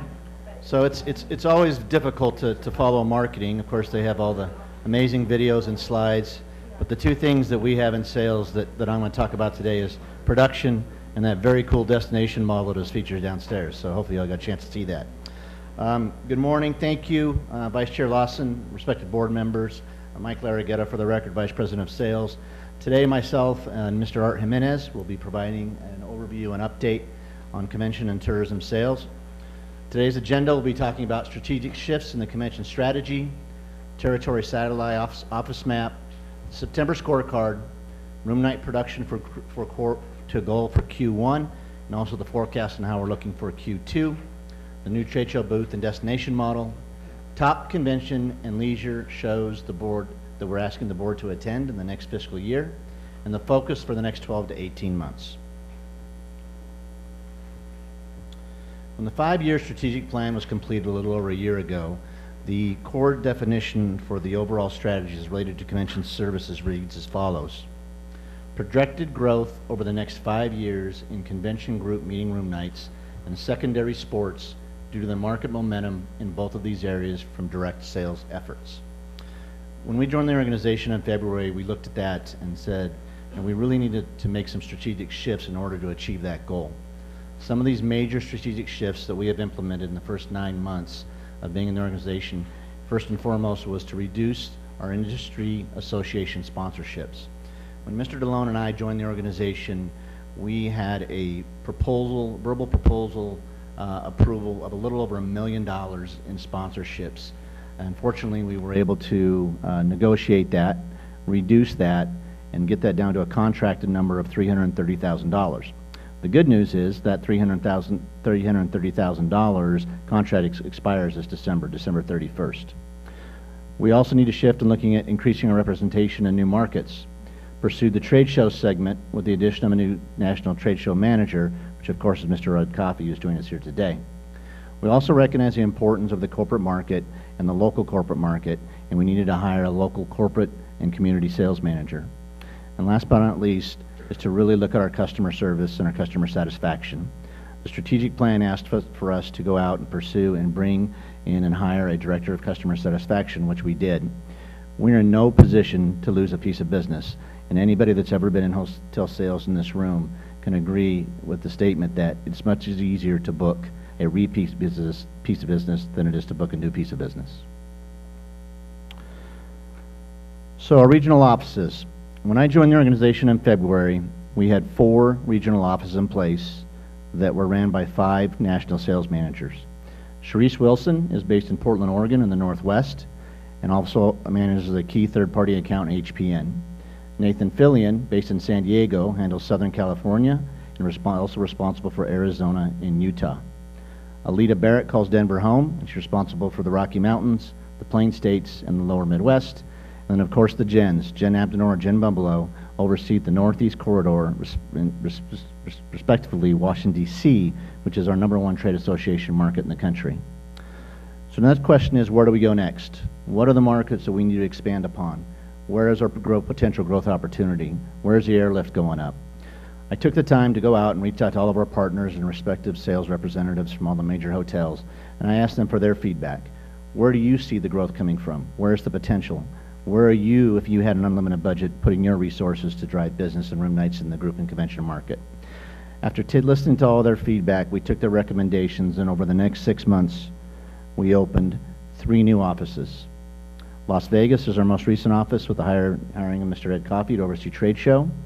In May of earlier this year, we opened the Sacramento Bay Area office, and in June, we hired Mr. Sean Tracy in Atlanta to oversee the Southeast. All 3 offices are performing very well, and we anticipate that to grow as we move forward. Where do we go after these 3? What's the next growth? We're looking at Chicago. And I know a lot of people in this room are asking the question, why Chicago? We've had representation in this market before, and unfortunately the results were less than stellar. I don't know if that was due to leadership, was it due to airlift, was it due to a lack of resources, or do we simply just hire the wrong people? I can't answer those questions standing here today, but as it relates to those 4 subjects, I can speak to those. Leadership, I think I might be biased, but I think we have a pretty good team. Airlift, we have direct service now with United, Southwest, and American. As it results to hiring the right person, I will guarantee you we will hire the right person. We've been very fortunate and successful in the 3 people that we've hired so far, and we expect that trend to continue moving forward.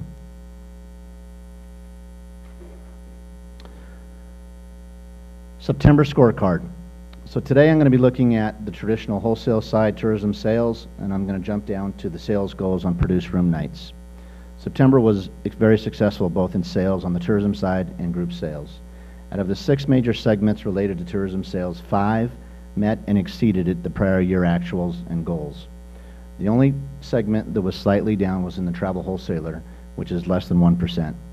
International domestic receptive operators, which are accounts such as Southwest Vacations, American Airlines Vacations, any package that is consolidating a room in an airline seat to where the room rate is hidden and it generally is driving a longer length of stay, both domestic and internationally, up 23.5% for the month.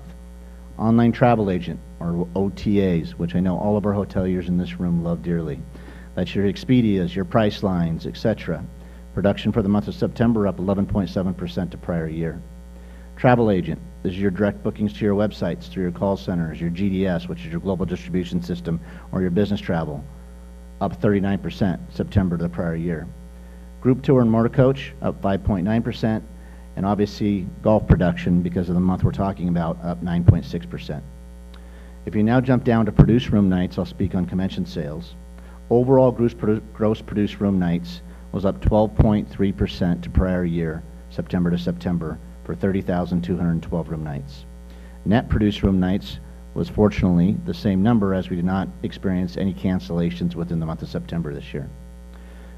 True produced convention room nights was up 22.5% to prior year at 22,895.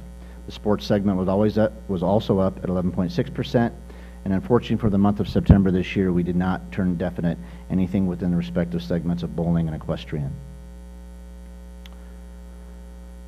So how did we do and how do we perform for Q1 of the fiscal year 2017? Convention sales room nights was at 95% to goal, producing 44,655 room nights against a goal of 47,031. How are we looking as we look at the forecast for Q2? We are forecasting to produce 103,000 room nights in Q2, which puts us at 197% to goal. If you look at Q1 actual and Q2 forecast, we will be at 140,000 plus room nights at 149% to goal. With how we look with Q1 and Q2 forecast and the remaining tentatives that we have on the books for the rest of the year, we're quite confident they will meet and exceed the annual target of 260,000 group room nights. Tourism sales. How did tourism sales do in Q1? They also had a very good quarter. On a goal of 205,000 room nights, they achieved an actual number of 226,000. What's interesting about this slide is that the pattern continued from September, in that not only did they achieve the overall goal, they achieved the goal in 5 of the 6 major segments that make up tourism sales. Again, the only division segment within the tourism segment overall that was down was wholesale.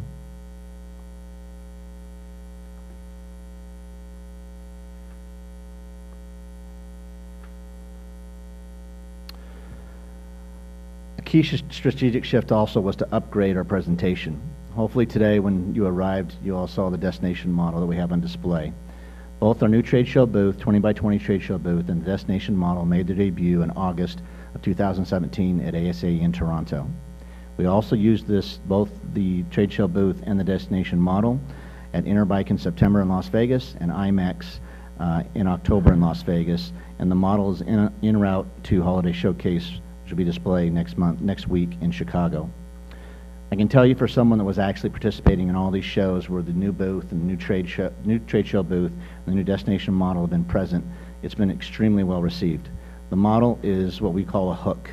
It literally, you will see people that are walking up and down the corridors of the trade show floor that had zero intent of coming to the Reno Tahoe booth, had zero intent of hearing anything about our destination, and had zero intent of driving business to our market.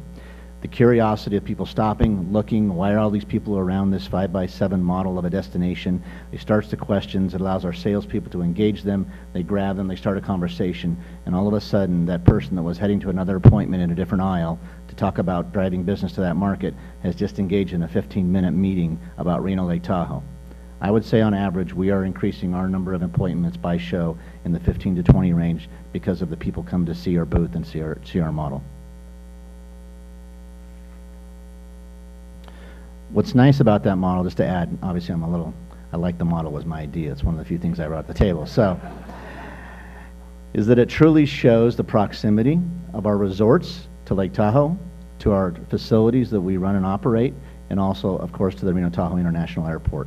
A lot of our citywide programs require transportation, and to be able to show how we can move people within the city in a very easy pattern in a nominal amount of time is advantageous to us.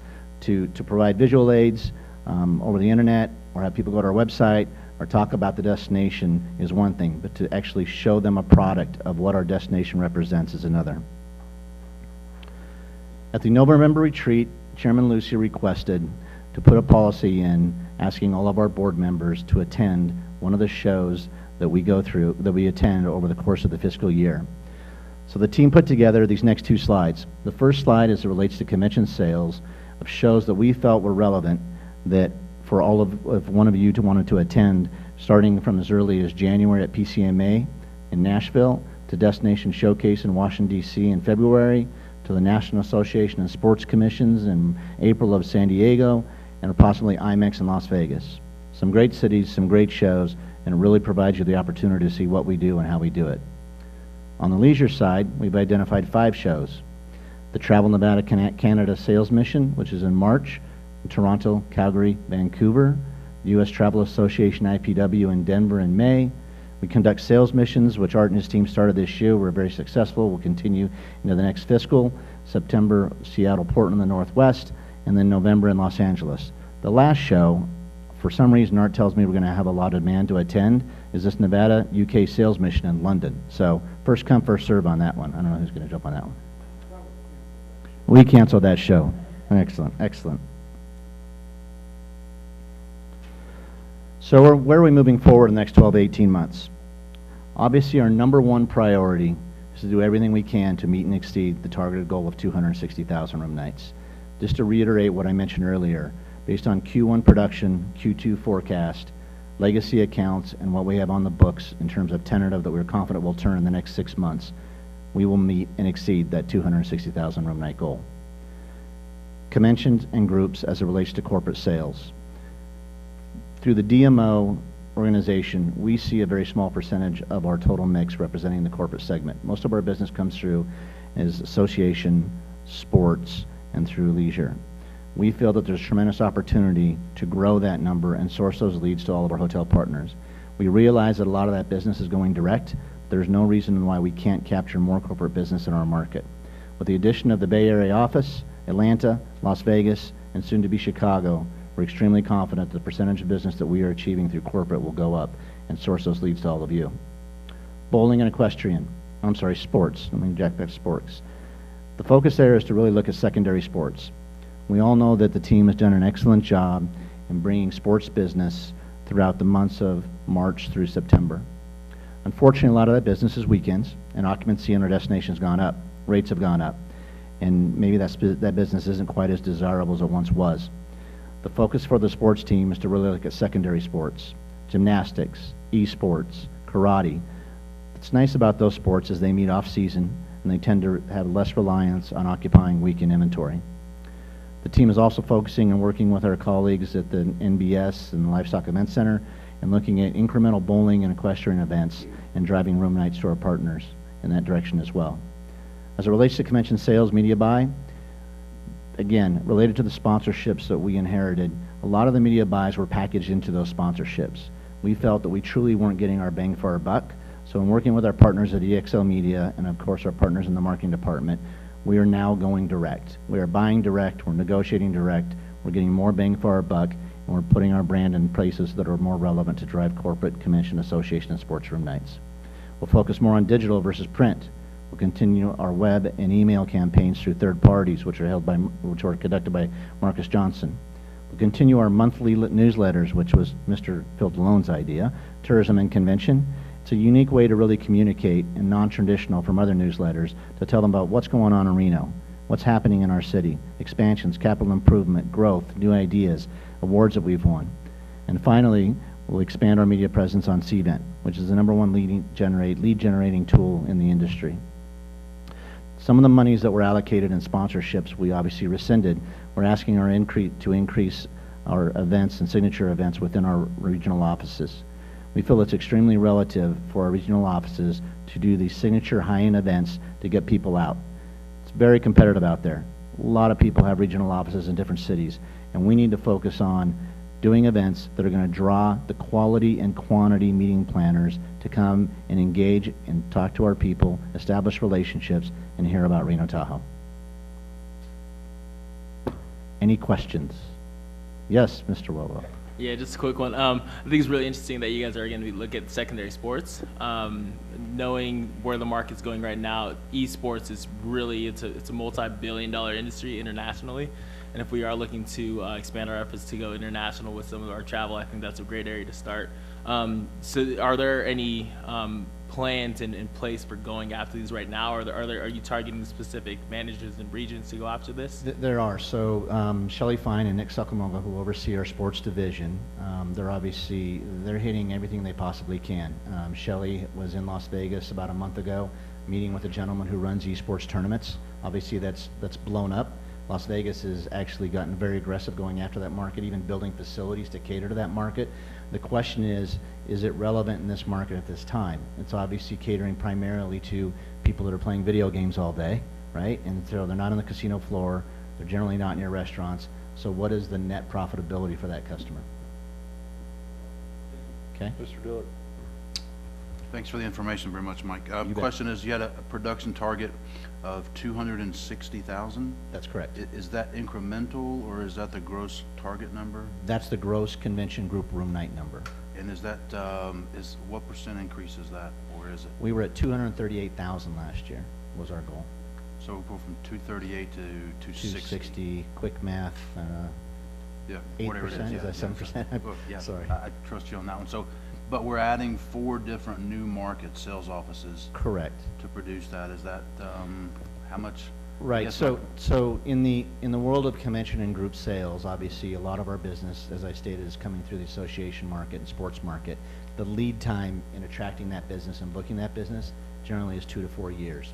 So there's a ramp-up period when you go into a new office, and you're looking at really seeing those room nights get on the books and grow in years 2, 3, 4 into the future. The corporate business has a booking window more in the 12 to 18-month window, so it's obviously more short-term. Fantastic. Thank you. You bet. Mr. Fry. Michael, Yes, sir. we have over 15,000 rooms in this community. So what is our goal? You're in charge of convention and meetings, and which of course includes bowlers and all the meetings that comes to this community. What percentage of our business should constitute convention and sales? And what's the number in Las Vegas? Do you know? I would say the number in Las Vegas is close to 30 to 35%. I would say that ballpark that right now we're probably in the 15 to 18% in this market. Where should we be to have that compression, have a healthy mix of business? In my opinion, I think we need to be in the 22 to 25% of mix in the convention and meeting segment. Why not the same percentage as Las Vegas? Well, I think that when you look at Las Vegas, you obviously have a multi-tier of brands in terms of quality, and then you also have basically 3 convention centers within the city. They don't just have one convention center. With Mandalay Bay, Las Vegas Convention Center, and LVS Sands Expo, you have more space within those 3 facilities than most cities have in one. But yeah, but that's relative to 180,000 rooms too. So everything's relative. It is. What I'm asking you as a vice president in this organization, what is the mix should we achieve and how long should we take us to get to that point that we have that compression in this community? As it relates to the RSCVA, I think what would be the contributing factor to drive that increase up is additional inventory and proximity to the RSCC. So we'd appreciate you building another tower, Mr. Fry. Thank you. And of course, airlift, right? We need additional airlift. A lot of the conversations that we have, and I just attended an event in Atlanta, is that they're very interested in the destination. And we just started obviously having service from Atlanta with Delta. But the majority of the flights coming in the southeast is absolutely mandated or required a one-stop. And that deters us from really driving that percentage up. When you compare us to Las Vegas in terms of the number of flights on a daily basis, monthly basis, and annual, it's really not apples to apples, of course, right? Yeah, but at the same time, to me, I have served on the airport authority for 9 years. It's chicken and egg issue. You bring the demand, the airlines will come. So we cannot use that, frankly, in my book, as an excuse. I mean, here we have booked 2 major conventions in the last few months between the Interbike and Safari, and the impact on this community, one is $20 million economic impact, the other one is $21 million economic impact. Those are tremendous engines when you bring an event like that to this community that is going to help the airlines, help the restaurant, the ride cleaner, the taxi cab. So we need to, in my mind, if I had your job, I would set a goal for myself. At next year, this is the percentage I want to be. The following year, this is the percentage. So we get to a point that we have a healthy mix of business that we can rely on. So then, especially meetings and conventions, you book way in advance, so you have a solid base to build on. Yes. And that's obviously what they found out in Las Vegas and other major cities. So that's all I want to urge you. We should put a number for us and go for it to achieve a percentage that is, again, a healthy mix for our market. Right. Completely agree. And with the addition of the new regional offices, we've obviously taken that into consideration. And if you look at the 5-year increase that we are challenged with in terms of group room nights, we have a significant increase year over year. I believe we are at 260 this fiscal, and I believe we go to 284, then we exceed 300,000. So we are challenging ourselves with dramatic increases in convention room nights. To get from 15% or 17% or whatever we're at as a city to 22 to 25% is obviously a larger increase in that. But I hear exactly what you're saying. We need to really set a goal, go after it, and challenge ourselves even more. You know, for example, when the bowlers are here, we immediately notice that compression. Downtown is doing much better. Room rates go up. The airlines are doing much better with the bowlers coming in, most of them flying. So I urge you to Phil to put a goal for ourselves, measured every year to achieve that healthy mix. Absolutely. Any other questions? Anyone else? I just have. It may be his last meeting, but this won't be the last time you hear from Mr. Fry. That's okay. That's okay. I appreciate the questions. The one last item, just a sidebar, not relative to my presentation, but Mr. DeLone allowed me to steal his thunder. So, as you all know, we announced the Interbike has selected Reno Tahoe as a destination a few months ago. And when you go back and you look at the time frame that we've been pursuing this business, I literally looked at my calendar today, and it started in May. So we have been pursuing this business that's how long it takes to close a citywide.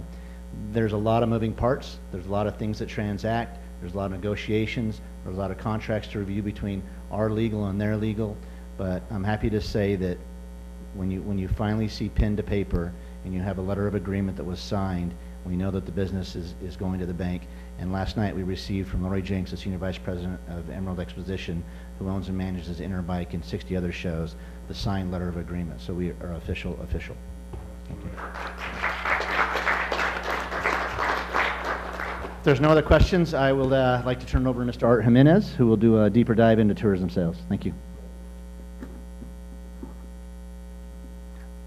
Well, that's going to be a tough act to follow. Signed contracts, 20% growth next year. Wow, good job, Mike. Thank you. And thank you, Chairman Lucy and Board of Directors, for giving us the time to go into a deeper dive into everything that the tourism department does for the destination. So we talked about this, or Mr. DeLone talked about this at the last board meeting, the retreat, and touched on some of the items that I'm going to talk about today. So I'm going to gloss over some of them just for the sake of time, because we do have another presentation after mine. So we're going to talk about tourism reporting, our communications program with MailPound, our sales missions, partnership marketing, a little bit about FAMS, and then China Ready. So as we discussed at our last retreat, the priority is to grow destination awareness among sellers of travel, which include travel wholesalers, receptive operators, call seller agents, travel agents, and so on and so forth. The strategic shifts that you see up on the screen are very essential in achieving this initiative. So let's get into tourism reporting. As Mike mentioned previously, for Q1, we reported 226,000 room nights into the destination, 110% ahead of goal. The reason why we're tracking better numbers now, reporting better numbers, is how we've tightened up our reporting. Our monthly tourism marketing report that's self-reported from properties went from 8 to 11 properties. And also we have a third-party validation company that we work with, TravelClick, that we can now validate GDS bookings from 25 properties versus 18. And we continue to work with our hotel DOS partners, and this is a great tool. I get emails every month from our DOS partners that they love this tool because they can benchmark and they can see where they stand on a market share for each one of our 7 categories. So MailPound, we've partnered with MailPound. MailPound has a network of 55,000 travel agents throughout the United States and a little bit in Canada, but predominantly in the US. And this program is twofold. We want to increase destination awareness, but we also want to tap into these travel agents, the proprietary email and social media campaigns, something that we would not be able to do on our own. We also conducted a benchmark survey in May, and we had about 1,200 agents respond. So we know now the niche markets that these agents are selling or interested in selling. We know where they're located. We know what wholesaler they like to work with. So we can even drill down on this information and find out what agents are selling Southwest Airlines Vacations, which is our #1 airline, into the market, and target those agents specifically. We can get that granular. And we're going to come back again next spring and benchmark again, or measure again how we did against our programming. So MailPound, we have another tool that we developed. It's our one-click social share. So basically, agents can go onto the website. It's a logged-in website that they've registered. They can grab any one of our consumer pieces. So this is an extension of what the marketing department is doing. So they can take a piece and send it off directly through email or through social share with one click to their entire database of customers. Again, something that we would not be able to achieve on our own. It's a simple tool for the agents to use. Again, just one click, and there's only two destinations that are using this particular program right now, us and the Las Vegas Convention and Visitors Authority. And how do we keep the agents engaged? Well, every month we run a weekly campaign. We're in the middle of a 32-week campaign right now, and of course we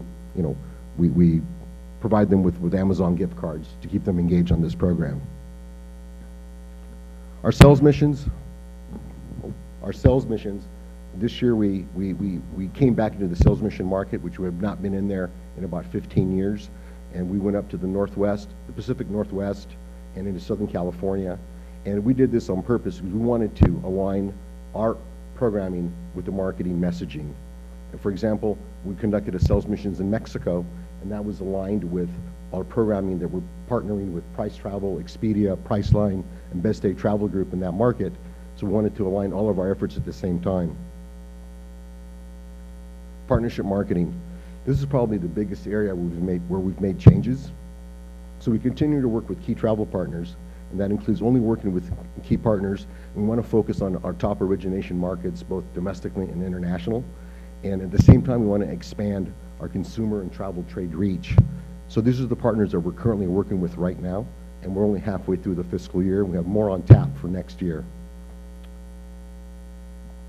So So one of the things that we've implemented is an RFP process for these partners. We demand that they at least match our funding 1-to-1 as a minimum, but you'll see later on that we're more than exceeding that, and that funding is on added value media. We've instituted production goals, so we now have a formula that we know that for every dollar that we spend, how many room nights we need back from that partner. So we hold these targets to them, so again, so we can measure how we're running these programs. And of course, we'll tie that back to economic impact, back to our destination. So we're currently running 10 campaigns, and as you can see from this slide, that we're more than exceeding our 1-to-1 match for funding. We're at 2.5 times. We're nearly at $300,000 in added value media right now, and we're not even done with our programs.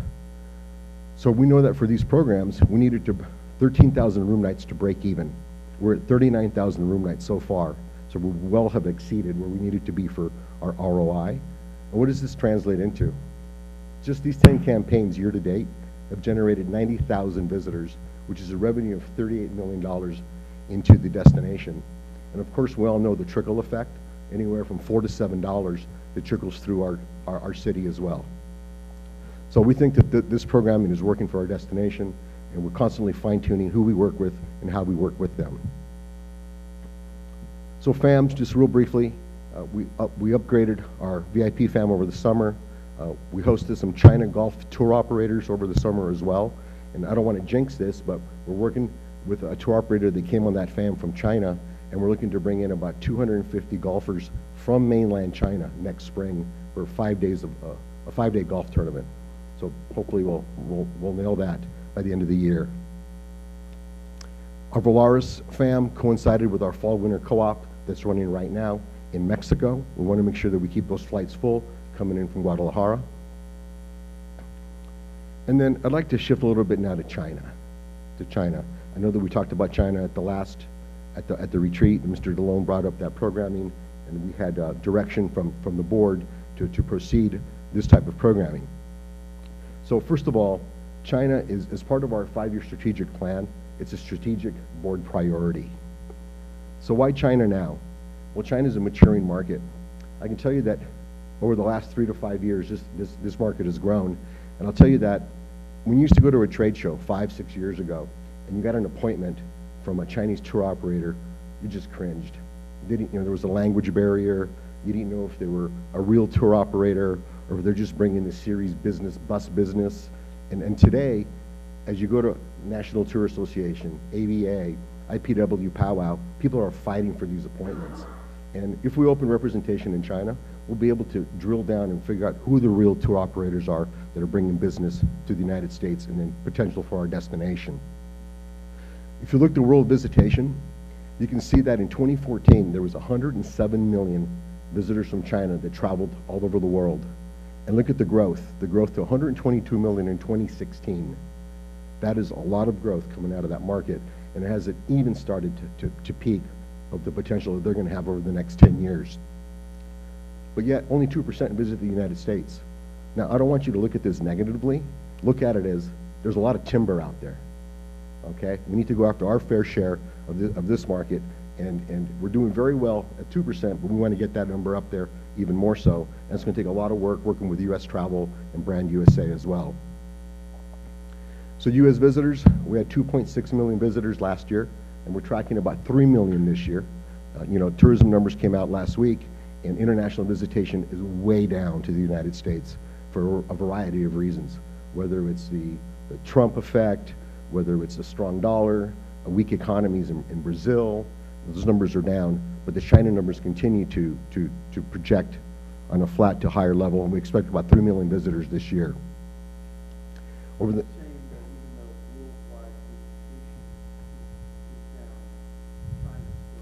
Correct.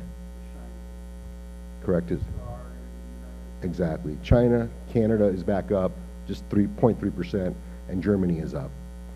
So we expect 20 million visitors over the next 5 years, and hopefully we'll get to about 5 million visitors in the year 2020. So let's talk a little bit about college students. Just a couple years ago, there were 304,000 college students from mainland China. Today, there's approximately 350,000 students. And what does this mean? When they're coming over to the States with their families, they're coming over 2, 3, 4 times to look at different universities. So that's a tourism factor right there. And when the parents go home, those students continue to travel throughout the United States.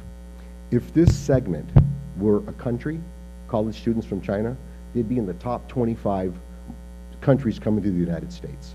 So this is another segment for us to keep an eye on. 300 million, the new middle class in China, is nearly the population of the United States. So a lot of growing market in China. The spend, $109 billion were spent last year. The Chinese visitors outspend the Mexican travelers by 4 to 1. The UK and Canadian travelers, they outspend them by 2 to 1. And I think there was a statistic that came out just this morning that 3 million Chinese visitors will spend more than 19 million Canadian visitors and 19 million visitors from Mexico. So they have a lot of money to spend. Ctrip is the largest online travel agency, or OTA, in China. They're far bigger than Priceline, Expedia, Elong. They're just morphed those companies. They've announced that they're going to open 6,500 brick-and-mortar travel agencies over the next 18 months. So what does that tell us? It tells us that there's a large percentage of the population in China that is still not as digital savvy. They want to go into that travel agency, similar to we were 20 years ago, where you wanted to go and hold that brochure, look at it, oh, I want to go there, and that agent would drive them to that destination. So when we have representation in China, we'll be talking to these agencies directly. WeChat is the Facebook of China. They have 938 million monthly users. So we will implement WeChat into our programming at the right time as we grow with our representation in China. And finally, air. We have about 49,000 weekly airline seats that are coming into the West Coast. These visitors are landing in the Pacific Northwest, the Bay Area, the Los Angeles Basin, and Las Vegas. So we don't have to convince these visitors to come to America. We have to convince them to come here. They're already coming here. It's a lot of low-hanging fruit, as was brought up earlier. So we took into consideration everything from, so we secured and reviewed proposals from 6 vendors that are experts in marketing in the United States and China. So we validated proposals, and we looked at a gap analysis of 38 points. So we looked at everything from payment solutions to partner training, stakeholder engagement, even social media, and to number of U.S. clients. The one thing that we not want to be a part of is a firm that works with many U.S. customers. Why? I'll give you an example from past experience. Say that there's a representative company in China that represents Las Vegas, Reno, Fort Lauderdale, Anchorage, and Fort Worth. When they walk into Ctrip or Ctour, they literally walk in with a brochure rack, and they talk about each destination just a little bit, and then you get your report, you look at your KPIs every month. Oh, we conducted a presentation for you at Ctour. Well, it really wasn't a presentation. So it's very important for us to work with a company that does not have a lot of companies that they represent in the United States. We want to work with somebody that's well established and respected, someone that's going to be an extension of us in China, somebody that we can trust to represent us the way we need to be represented. So the companies that we secured proposals from and vetted them and went through all these, through the gap analysis, were Avia Reps, China Nihao, Discover the World Marketing, East West Marketing, PhD Consulting, and New Sankai. So based on this analysis, we're recommending that PhD Consulting Group, which is a subsidiary of Preferred Hospitality Group, be selected on the following criteria. They scored the highest on the evaluation score. They took time to visit our destination.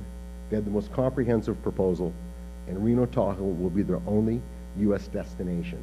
And that doesn't mean that they don't have other customers. Of course they do. But they represent countries like Mexico, China, inbound and outbound travel, Uganda, Qatar. So we're very fortunate, if we prevail, to proceed with this company. So what I'd like to do is bring up Mr. Paul Cohen, who's the Vice President of Destination Marketing and representing PhD Consulting. He's going to tell us a little about his company and what they can do for us in that market. Thank you. Thank you. Thank you, Art. Good morning. Hopefully Art didn't steal most of my stats there. But, okay, let's go in here. So I'm happy to be here this morning. I've been working in the China market for over 20 years now, and I head up the global destination practice for PHG Consulting, which is part of the Preferred Hospitality Group. We're a billion-dollar company, 32 offices around the world, and we're owned by the Uberoth family. As some of you may know, Peter Uberoth headed up the '84 Olympics, was commissioner of baseball, and his brother John. So they're heavily invested globally in hospitality and tourism. As Art mentioned, we represent a number of different destinations, not only into China, but into the US, out of China, globally. So our 32 offices represent different destinations. Again, whether it's Qatar, South Africa, Greece, Mexico, different destinations. But our approach is different. We try to view tourism as a store. And the first thing that we have to do is, identify who the market is that we're going after, and then what type of product that they're looking for. So when it comes to the Chinese market, first thing I'll do is just point out where our offices are. So we have 5 offices in China. Beijing and Shanghai are obviously our 2 largest, with satellite offices in Shenzhen, Chengdu, and Guangzhou.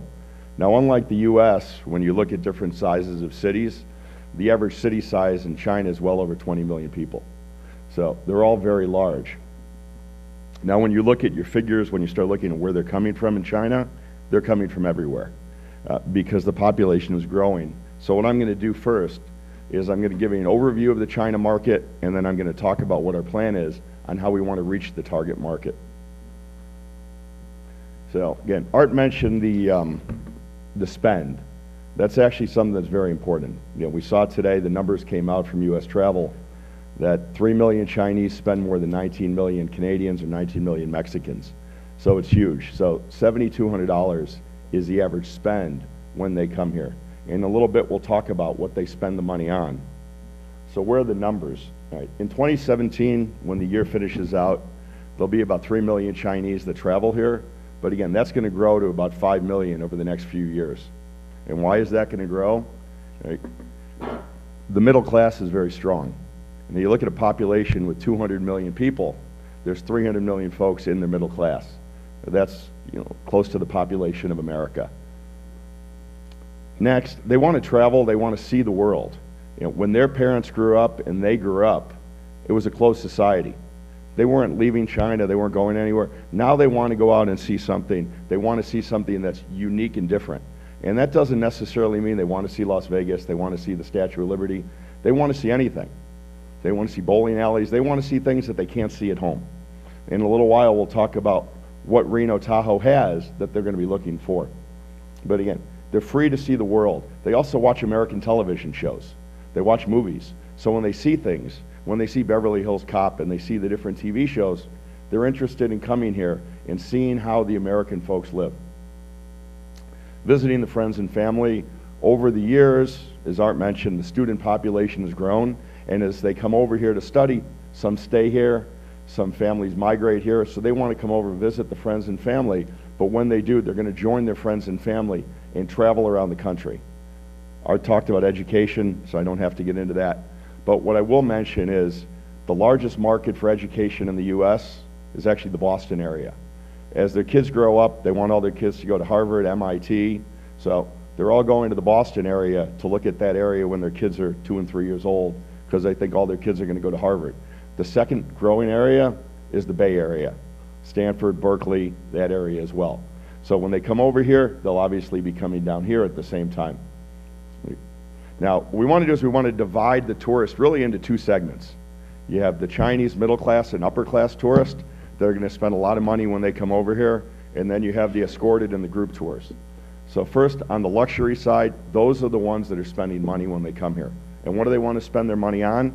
They want to buy things that are genuine and authentic, all right, things that they can't find back at home. So anything that says Reno Tahoe, you know, has the logo from Reno Tahoe, has hubcaps from Reno Tahoe, t-shirts, anything like that, things that they cannot find at home that they'll bring back and their friends will say, wow. Next, the luxury spend. Because the taxes are very high, they will go to the Gucci store, they'll go to the Coach store, and they'll spend the money on the luxury items when they travel as well. Something that's interesting to point out is up until about 5 years ago, it's difficult, challenging, we'll say, for the Chinese to obtain visas to come to the U.S. The last administration actually eased the policies. Not only did they make it easier, they opened up more offices in China to get the visas, but they also gave out 10-year visas. So now, once they come over here, they can visit LA the first trip, New York the first trip, and then the secondary cities, they'll want to come back and explore more. So because of the 10-year visa, that's caused the Chinese to come back at a taste of America and want to go back and get more. Right, so the two segments that I pointed out already, the escorted tours, which we'll talk about when we get into product development, and the luxury, mainly over here, shopping, wanting to see things that are different. The self-drive market is actually growing for the Chinese. Surprisingly, they want to come over here, they'll fly into San Francisco or LA, rent a car and drive cross-country. There's a lot that are actually doing that. They're renting, SUVs, RVs, taking the families, driving cross-country. And this is the perfect place to stop along the way. The adventure, the outdoors, the fresh air. This is a perfect area for what they're looking for. And then entertainment, the events, the casinos, golf. Reno Tahoe has the product that the Chinese are looking for. I wouldn't be here today if I didn't think you had the product. And I came over here, I spent time driving around with Phil and Art and Mike and looking at the different product. And the one thing that I'll mention before I get into this is you have a true gem over here in this area. And that's down in Virginia City, because it's authentic, it's history, it's culture. And when we were there, we actually saw a small group, a busload of Chinese that were there. They didn't know why they were there. And the folks in Virginia City didn't even know why they were there. It was basically a bathroom break on the way from San Francisco to Yosemite. And they said, well, we're just going to stop in Virginia City. So I liken that to a program that I did years ago for Niagara Falls. Plenty of Chinese were going from New York. They spend their 4 days in New York. Afterwards, they'll either go to Boston, Washington, or Niagara Falls. So they're going to Niagara Falls, and they think, well, what are we going to do when we get here? And there's the falls, there's the Maid of the Mist, and a lot of the ground operators, some of the bigger ones, went to the CVB in Niagara Falls and said, we arrived by bus late afternoon, we have to overnight, we can't do the falls till the morning, we need more product. The CVB didn't create any product. So one of the larger tour operators, who's now part of C-Trip, went and bought an old theater and created the Seneca Indian Variety Show. And he got some folks from Buffalo to dress up as Indians and go boom, boom, boom, and dance around. And now 300,000 Chinese go to that theater every year. So, yep.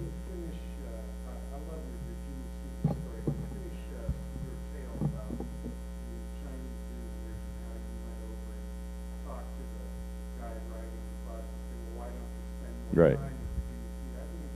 So, knowing that that's what the Chinese look for, so when I was in Virginia City, I thought, gee, this is better than Niagara Falls. To take something and create, a gunfight in the middle of the street when you have busloads of Chinese here. Next, all the shopping.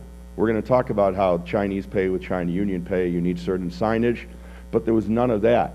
And then lastly, as Phil mentioned, we talked to the guide who was with them, and who said, we're here, it's a bathroom break, we really don't know why we're here. I said, if some of the stores were to pay you a commission, if you came over here, because the Chinese escorted groups, they rely on the guide. And if the guide just takes them over there and he's not making a commission, they'll stop in the bathroom, they'll leave 20 minutes later. If he knows they're going to get a commission from some of the stores, they will say that store has the best souvenirs and you have to shop there. And then everybody will go shop and spend all their money in there. And then that brings money into the region. So that's an important part. And it also goes with the hotels, right? When the groups are staying there to set up certain gift shops for the groups, it's the same thing. And if you have what they're looking for and you know that the guide or the tour leader is going to make a commission, they're going to tell everybody to shop there. So it's something that's unique about the Chinese market. But again, the product is here. And I use Virginia City as the example, but there's trains, there's the paddle boat down on Lake Tahoe, the bowling congress here. You guys have unique product that they're going to want. And I'm going to talk about that in a minute. I sort of jumped ahead. But Art stole my thunder on the booking channels with all the different online folks over there. C-Trip is huge, the agencies are huge. But because we represent folks like Qatar and Uganda, South Africa, Greece, we're already working with a lot of these folks. So you have the benefit, we have the relationships. So it's fairly simple. On the payment side, what's interesting is a lot of cities in America are trying to attract the Chinese market. yet they're not working with China UnionPay, where the Chinese, they don't carry American Express cards, not many have Visa or MasterCard. UnionPay is the largest payment brand in the world, billions of cards. That's what they're using. So if you don't have acceptance, now I know a lot of the hotels have acceptance for China UnionPay, they've stepped that up, but the shops, whether it's down in Virginia City, down along Lake Tahoe, anywhere, if you don't accept China UnionPay, they're not going to be able to spend money. They're not coming over here with a shoebox full of renminbi and going to the bank to change it. So, and we have the relationship with China UnionPay, Alipay, which is actually up in San Francisco now, bringing them down, working on acceptance. So that's something that's very important at the same time. Art mentioned when we get into the WeChat, the social media in China, we'll come back to that. All right, so what is the plan? And we don't want to just say, all right, we're going to represent you and we're going to carry brochures around and go talk to people and tell everybody how great Reno Tahoe is. You need a strategy, and it has to be fully integrated. It has to be a plan. So first thing that we'll do is our team will work with the local suppliers, with Art and the team here, to develop and enhance the tourism product and create something that the Chinese market wants. Then what we'll do is we'll take that product and we'll work with the different, either it's the online guys or the travel agents or the tour operators, and get it through the distribution network. Once we have the product out there, and I use the analogy like a store, once the product is on the shelves, then what we'll do is then we'll use PR, media relations, social media, different events to get people to go to the store in China so they can buy product that includes Reno Tahoe. And then what we'll do is we're here constantly. We let you know who's coming, and we have to get the local DMCs and the hotels involved to make sure they're ready. So first comes the product development. I mentioned Virginia City as a perfect example, but we want to take that, blow it up, and take it within the entire region. Put together product, whether it's for the luxury traveler, the self-drive traveler, the educational market, the escorted group, put it all together and develop the right product. Once we have that together, then we'll come back in, well not then, but at the same time, and to work with the hotels, the suppliers, to make sure that they have the right signage in Chinese, to educate the guides that are bringing the folks over here. And most of the guides are going to be coming down from the Bay Area to educate them on how to sell Reno Tahoe to their clients, how to stay here, not just stop and have a bathroom break in Virginia City. But what we want is, we want room nights at the same time. This isn't just a stopover on your way somewhere. It shouldn't just be a day trip down when you're staying in San Francisco. So we'll work on that China Welcome program. And it's not as difficult as one thinks. On the hotels, they need hot pots in the room for their hot water, congee for breakfast. The luxury market, if you're going to have them in your hotels, they need larger rooms, they need slippers, toothbrushes, because they don't carry any of those with them. But our team comes in, we work with you on that. Then we go out, once we have the product, then our team in China will then work with the tour operators and the agents. And then we'll also be going to the different events. And I know Art's got the road show to Toronto or to London. If suppliers want to come over at the same time, that's very important. And I know the mayors here today, when we do road shows, we've done them with other countries. China's very political, as you know, and they love face-to-face meetings between mayors from different cities. So if we have a road show, to have the mayor join us, where if we're going to do something in Beijing and we host a dinner with the tourism leaders from Beijing and the mayor and some folks from the city council and the tourism board, that stuff goes very well. It helps the PR efforts at the same time. So I think China's one country where it does help to bring the mayor and the leadership over, because it is highly political, and then they love to put it in the press over there because they're all about the press, and it works well. You just have to be able to drink their Mau Tai and, you know, do enough toasts at the dinners. And we have the relationships on those levels, as well as with CNTA at the same time, because we are responsible for inbound tourism into China also. So just as we put these programs together to bring the Chinese here, we've been bringing Americans to China for 20 years.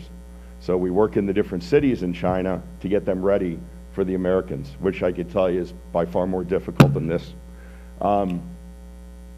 We're also going to record all the metrics, so we'll know which operators are selling, which OTAs are promoting at the same time. Then comes the fam trips.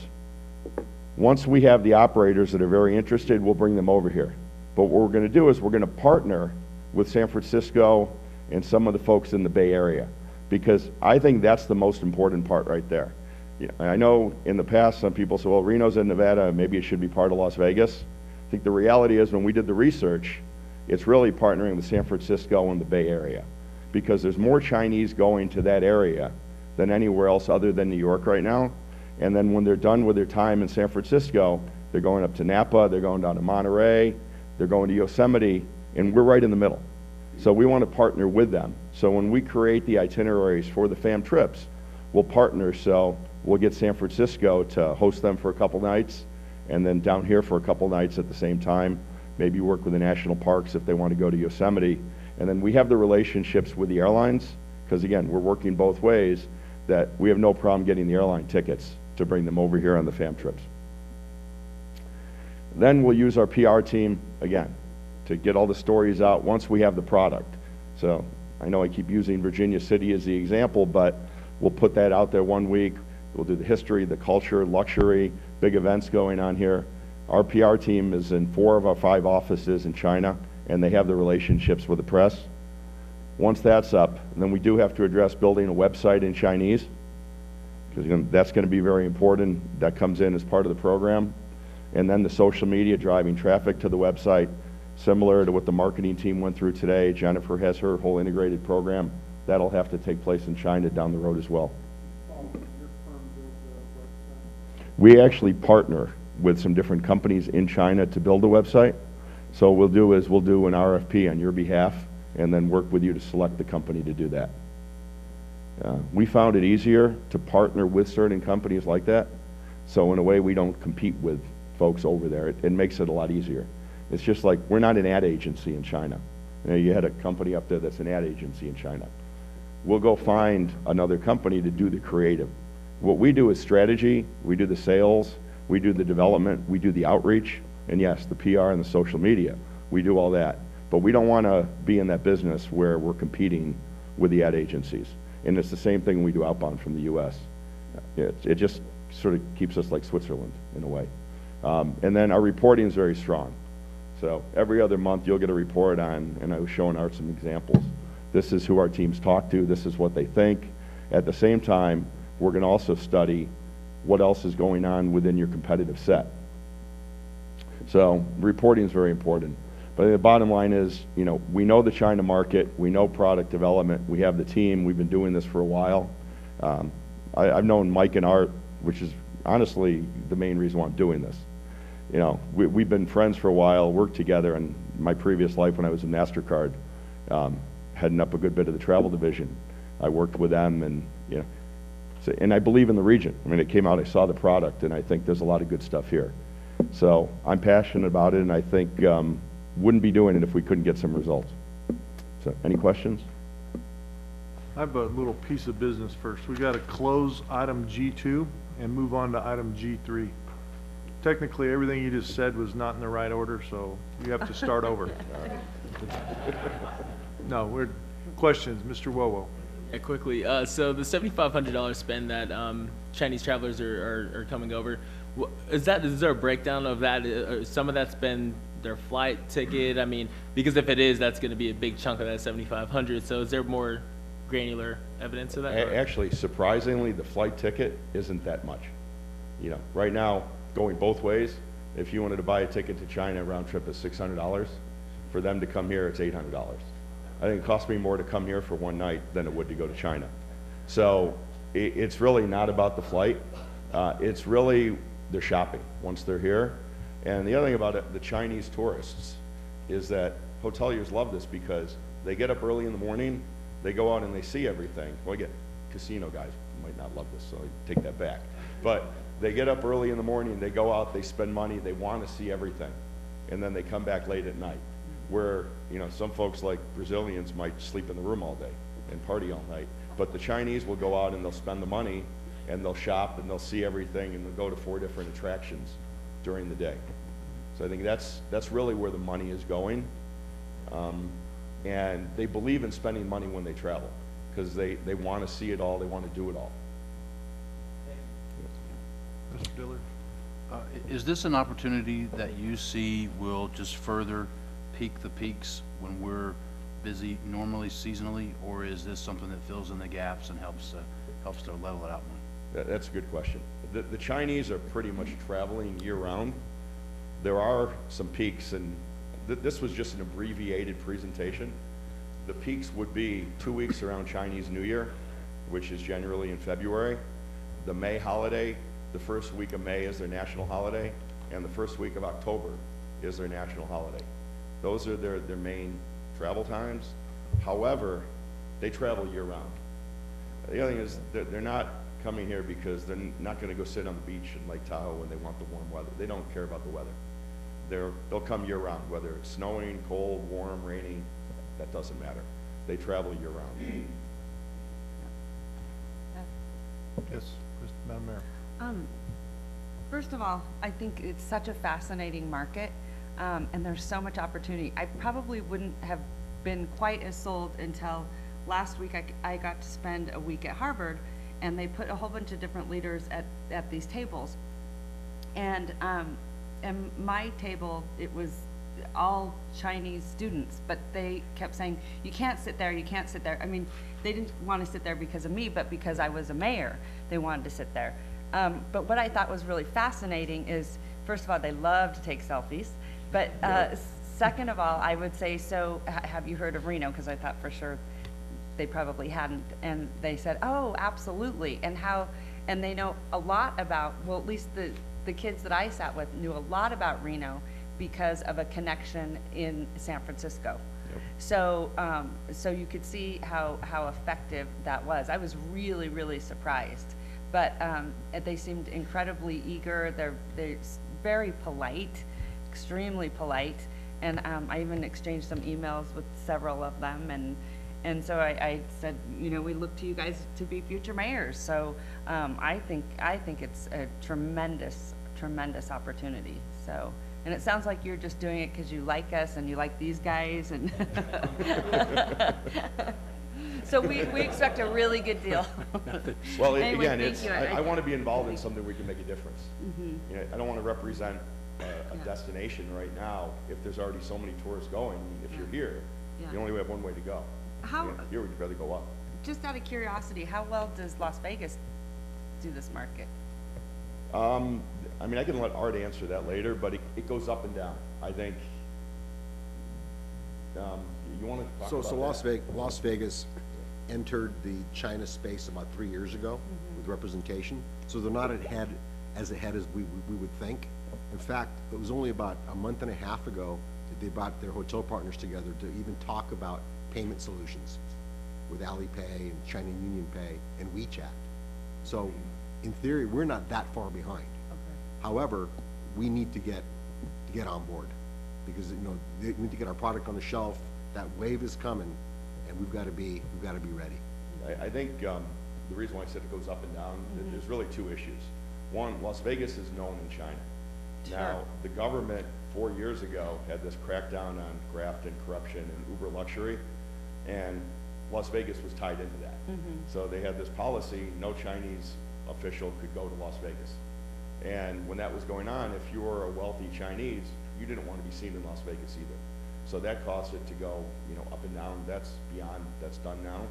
And then at the same time with the casinos, when you had Steve Wynn and Sheldon Adelson pushing to grow in Macau, I think they were more focused on getting the Chinese to go to Macau than going to Las Vegas. So I think to compare Reno, Tahoe to Las Vegas, it might not be a great analogy because of different issues over there. I think I was just curious because, you know, they're so well known for what they do in tourism. So to hear that, you know, 3 years ago, that doesn't seem, you know. And then I think, like, I mean, you guys in gaming, I'm sure, you know, do specific things. I mean, I've seen you bring in specific entertainers and things like that. So, so you know, there's that culture piece. It's probably a whole host of things. Is there one set of something culturally that we would have to do if, you know, there's no ifs, ands, or buts about it to get this market? I think one, identify who you want to be and create that image. And I think first and foremost, it's really proximity to San Francisco and the Bay Area. That becomes one. Two, the history and the culture side. I'll give you another example here. not only do they go to Niagara Falls when you leave New York, but they go down to DC. Yeah. Right? When you go to DC, you know where they're spending more time on the way down there? In Amish country. 250,000 Chinese are visiting Lancaster, Pennsylvania, right? Because it's now known that it's tourist friendly for the Chinese. They're going there, and the Amish have set up shops. And the other reason why the tour operators like that is because the hotel rates in Lancaster are much lower than DC. So I think they create that image. So I think one, it's proximity to San Francisco. Two, the history, taking the Virginia city, having gunfights, doing stuff down here along the river in Reno, creating that image. And then next, on the luxury side, creating more luxury product. So I was out here earlier for the Barracuda Championship. You've got wealthy Chinese golfers, right? Setting up, and you're working with the Chinese operators, setting up a program where we want to, charge, and we want to bring over, 3/4 to play in the Pro-Am the first year. Next year, grow that, and then get it on TV in China, and then promote it through that way. There's ways to sort of organize, but you have to look at each individual segment and see how it goes. Taking the bowling congress. Well, let's make that big in China. Come over here to Reno and learn how to bowl, and have your picture taken with famous bowlers. You can tell a Mike Larraguetta is Earl Anthony, and they won't know the difference. But you take your picture with them, and they go back and they post it on WeChat, and he becomes a celebrity. But I think it's creating the product that they want. Would be a China influencer. Yeah.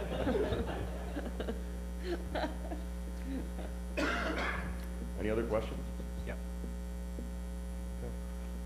Okay. Mr. Murdoch. Thank you. I had one of my children did a tour of China this year for 14 days, college age. Volleyball was the biggest thing in China, unbelievable. They played all over Shanghai, Beijing. Peak to peaks, and like you said, we're not peak to peaks, we're peaked. We want them in off times, but what is the opportunity with three things? With you got the sports marketing division of the RSCVA, you've got the corporate business division, and you see more and more obviously businesses coming here, either whether it's through San Francisco. Vancouver is a huge Chinese inbound city as well, which we should have. We wish we had nonstop service still from there, because it probably would work. But is there other opportunities there that Chinese do they follow their kids, or do they? What is it? We're just trying to drive room nights when we in the middle. I think that's where we just look at the strategy. If you say, all right, these are our low and shoulder seasons when we need to bring people here, let's create the events. And whether, like I said, it's a bowling tournament for Chinese, or we make the month of February Chinese bowling month, because the operators in China are different than anywhere else. They have so many people that want to travel, they need product. Whereas, when you go into the European market, they don't have as many people traveling. There you have to pay them to promote. In China, they just need product because they've got so many people. So if we take the low seasons and we create something, and then we know that's who we want to focus on. Winter being your volleyball season, I'm thinking crazily, but we want room tax, we want a little bit of occupancy, and that's what really makes our world go round. It's a good way to get it. And they pay sports could be a little sticky right now, when it comes to something like a volleyball, when you got to bring whole teams over. I'm going to be in China next week. I'd have to talk to our team. It could be corporate business. I don't care anything that's specific that drives room rates, food and beverage, everything. It's all about just creating, whether it's bowling month or culture month or history month. When we get going on the product development, that's when we take a deep dive and we look at it and we work with, the team here and the board, and we look at creating something that people want.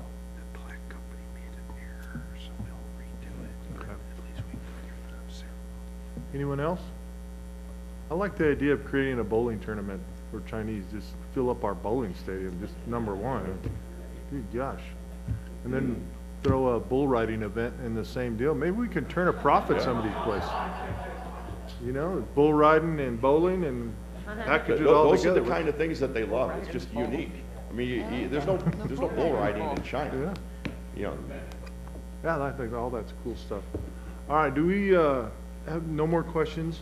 Do we have a presentation from Mr. Chisel on this, on the contract, or not? Or what do we, how do we No, proceed from here? Staff is just asking for approval of the authorization to sign the agreement with the vendor for the contract, so. Motion by Mr. Fry is seconded by Mr. Murdoch. Quick question, does that contract cover everything pretty much presented with the exception of bidding out the website and all that good stuff? Pretty much, yes. Fan trips when we come over here, any hard costs, anything having to do with fan trips. We have to get you on the record. Over here. Any travel related to the FAM trips, if, when they need their hotels here, if a hotel isn't providing the rooms, anything having to do with the ground, when you guys come over, if we're gonna do road shows over there, and we're gonna do a dinner, with the mayor or leadership over there, then what we do is we provide a separate estimate to the team, and then you guys would sign off on it. But anything that would be additional, you would get something in writing first, we discuss it. Some of the additional items would be, for example, we're going to be represented at trade shows in China, right, within the PHG booth. But if we wanted to go with a delegation and have our own section there, then there would be costs associated with the space of the trade show, right? If we can't secure complimentary airfare tickets for FAMs, then we would, we'd have to pay for those. So, Mr. Murdoch. Microphone, please. No. Rick, turn your mic on, please. I said, just like I said when we talked about earlier in our meeting, no hidden costs, no service fees, nothing. This is a flat fee, and then we all participate, obviously, on the FAM side. Correct. The proposal that we submitted, the CVB is very clear. And then they're covering, I believe, all the costs. Nothing's going to go back to the hotels. I do want to make just a point of clarification that once we get rolling with the programming and once we launch, say, WeChat, there may be some marketing costs associated with promoting WeChat on Baidu, which is Google in China. So that may be above and beyond, but the $144,000 per year is all in for all representation, everything that is spec'd out, and we have all the full proposal if you'd like to review that. On the China Union Pay side, I mean, I can't promise you that this could happen, but we represent Jamaica in China. So we had to get Jamaica China ready and got them working with China Union Pay. China Union Pay has billboards in a number of airports all around America because they work with a lot of the duty-free shops. So we were able to take some of the China Union Pay billboards in Miami, and it says, you're here, go to Jamaica. Jamaica's China friendly. So maybe to talk to them about some of the billboards, if they still have access to them in San Francisco, and then to take a China Union Pay billboard in the San Francisco airport and mention Reno on there. They're very good to work with. And then for the hotels that are here, they also have a program to go for FIT travel. So if you stay at GSR, the Peppermill, or El Dorado, and use your China Union Pay card, you would get, third night free or whatever, just like working with any other credit card. Then they'll promote it through their different issuers in China too. So that's something else that China Union Pay would do. Any other further discussion? I got a motion and a second. All those in favor? Aye. Opposed? Motion carries unanimously. Pardon me. Okay. Item H has been pulled, and that brings us to board member comments regarding items for future board meetings. Do we have any? Okay. And then, this is not on the agenda, but this is kind of cool. This is for Mr. Farahi for his service on our board. Wow.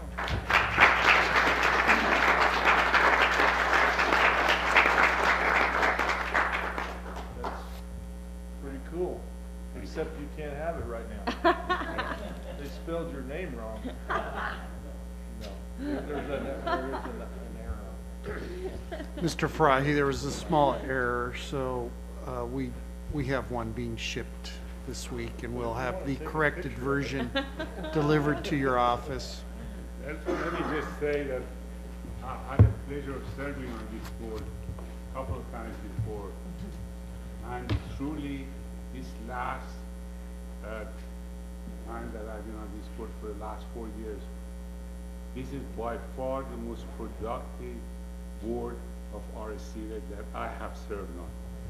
And thanks to the leadership of Bob Lucy and Ed Lawson and the members of this board, we achieved a lot, more than we have ever achieved on previous boards. And that starts with reducing the number of the board members from 13 to 9, where everybody told me cannot be done, from doing the strategic plan that we got done, and then finally bringing the team that can now take advantage of all we have to offer to deliver. And I'm really, today as I was sitting here and listening, talking about cutting edge, this is what we've been talking in this organization for decades, cutting edge. And it excites me to see that Phil, you and the team, Jennifer, put a team together that now we are seeing those cutting edge projects, programs that is going to take this destination to where we all have always desired to be and have not been able to achieve. So I want to thank everyone, and I want to say that happy holidays to everyone, and happy new year, a healthy new year, and God willing, we move and see many more successful years to come. So thank you. Thank you. Thank you, Ms. Crowley. We're going to miss teasing you a little bit too, so. But I'm sure we'll find someone else to tease Mr. Caraselli. Okay. All right. Do I have any comments from the public? Anyone from the public wishing to comment at this time? All right. Seeing none, we are adjourned. Okay, good job.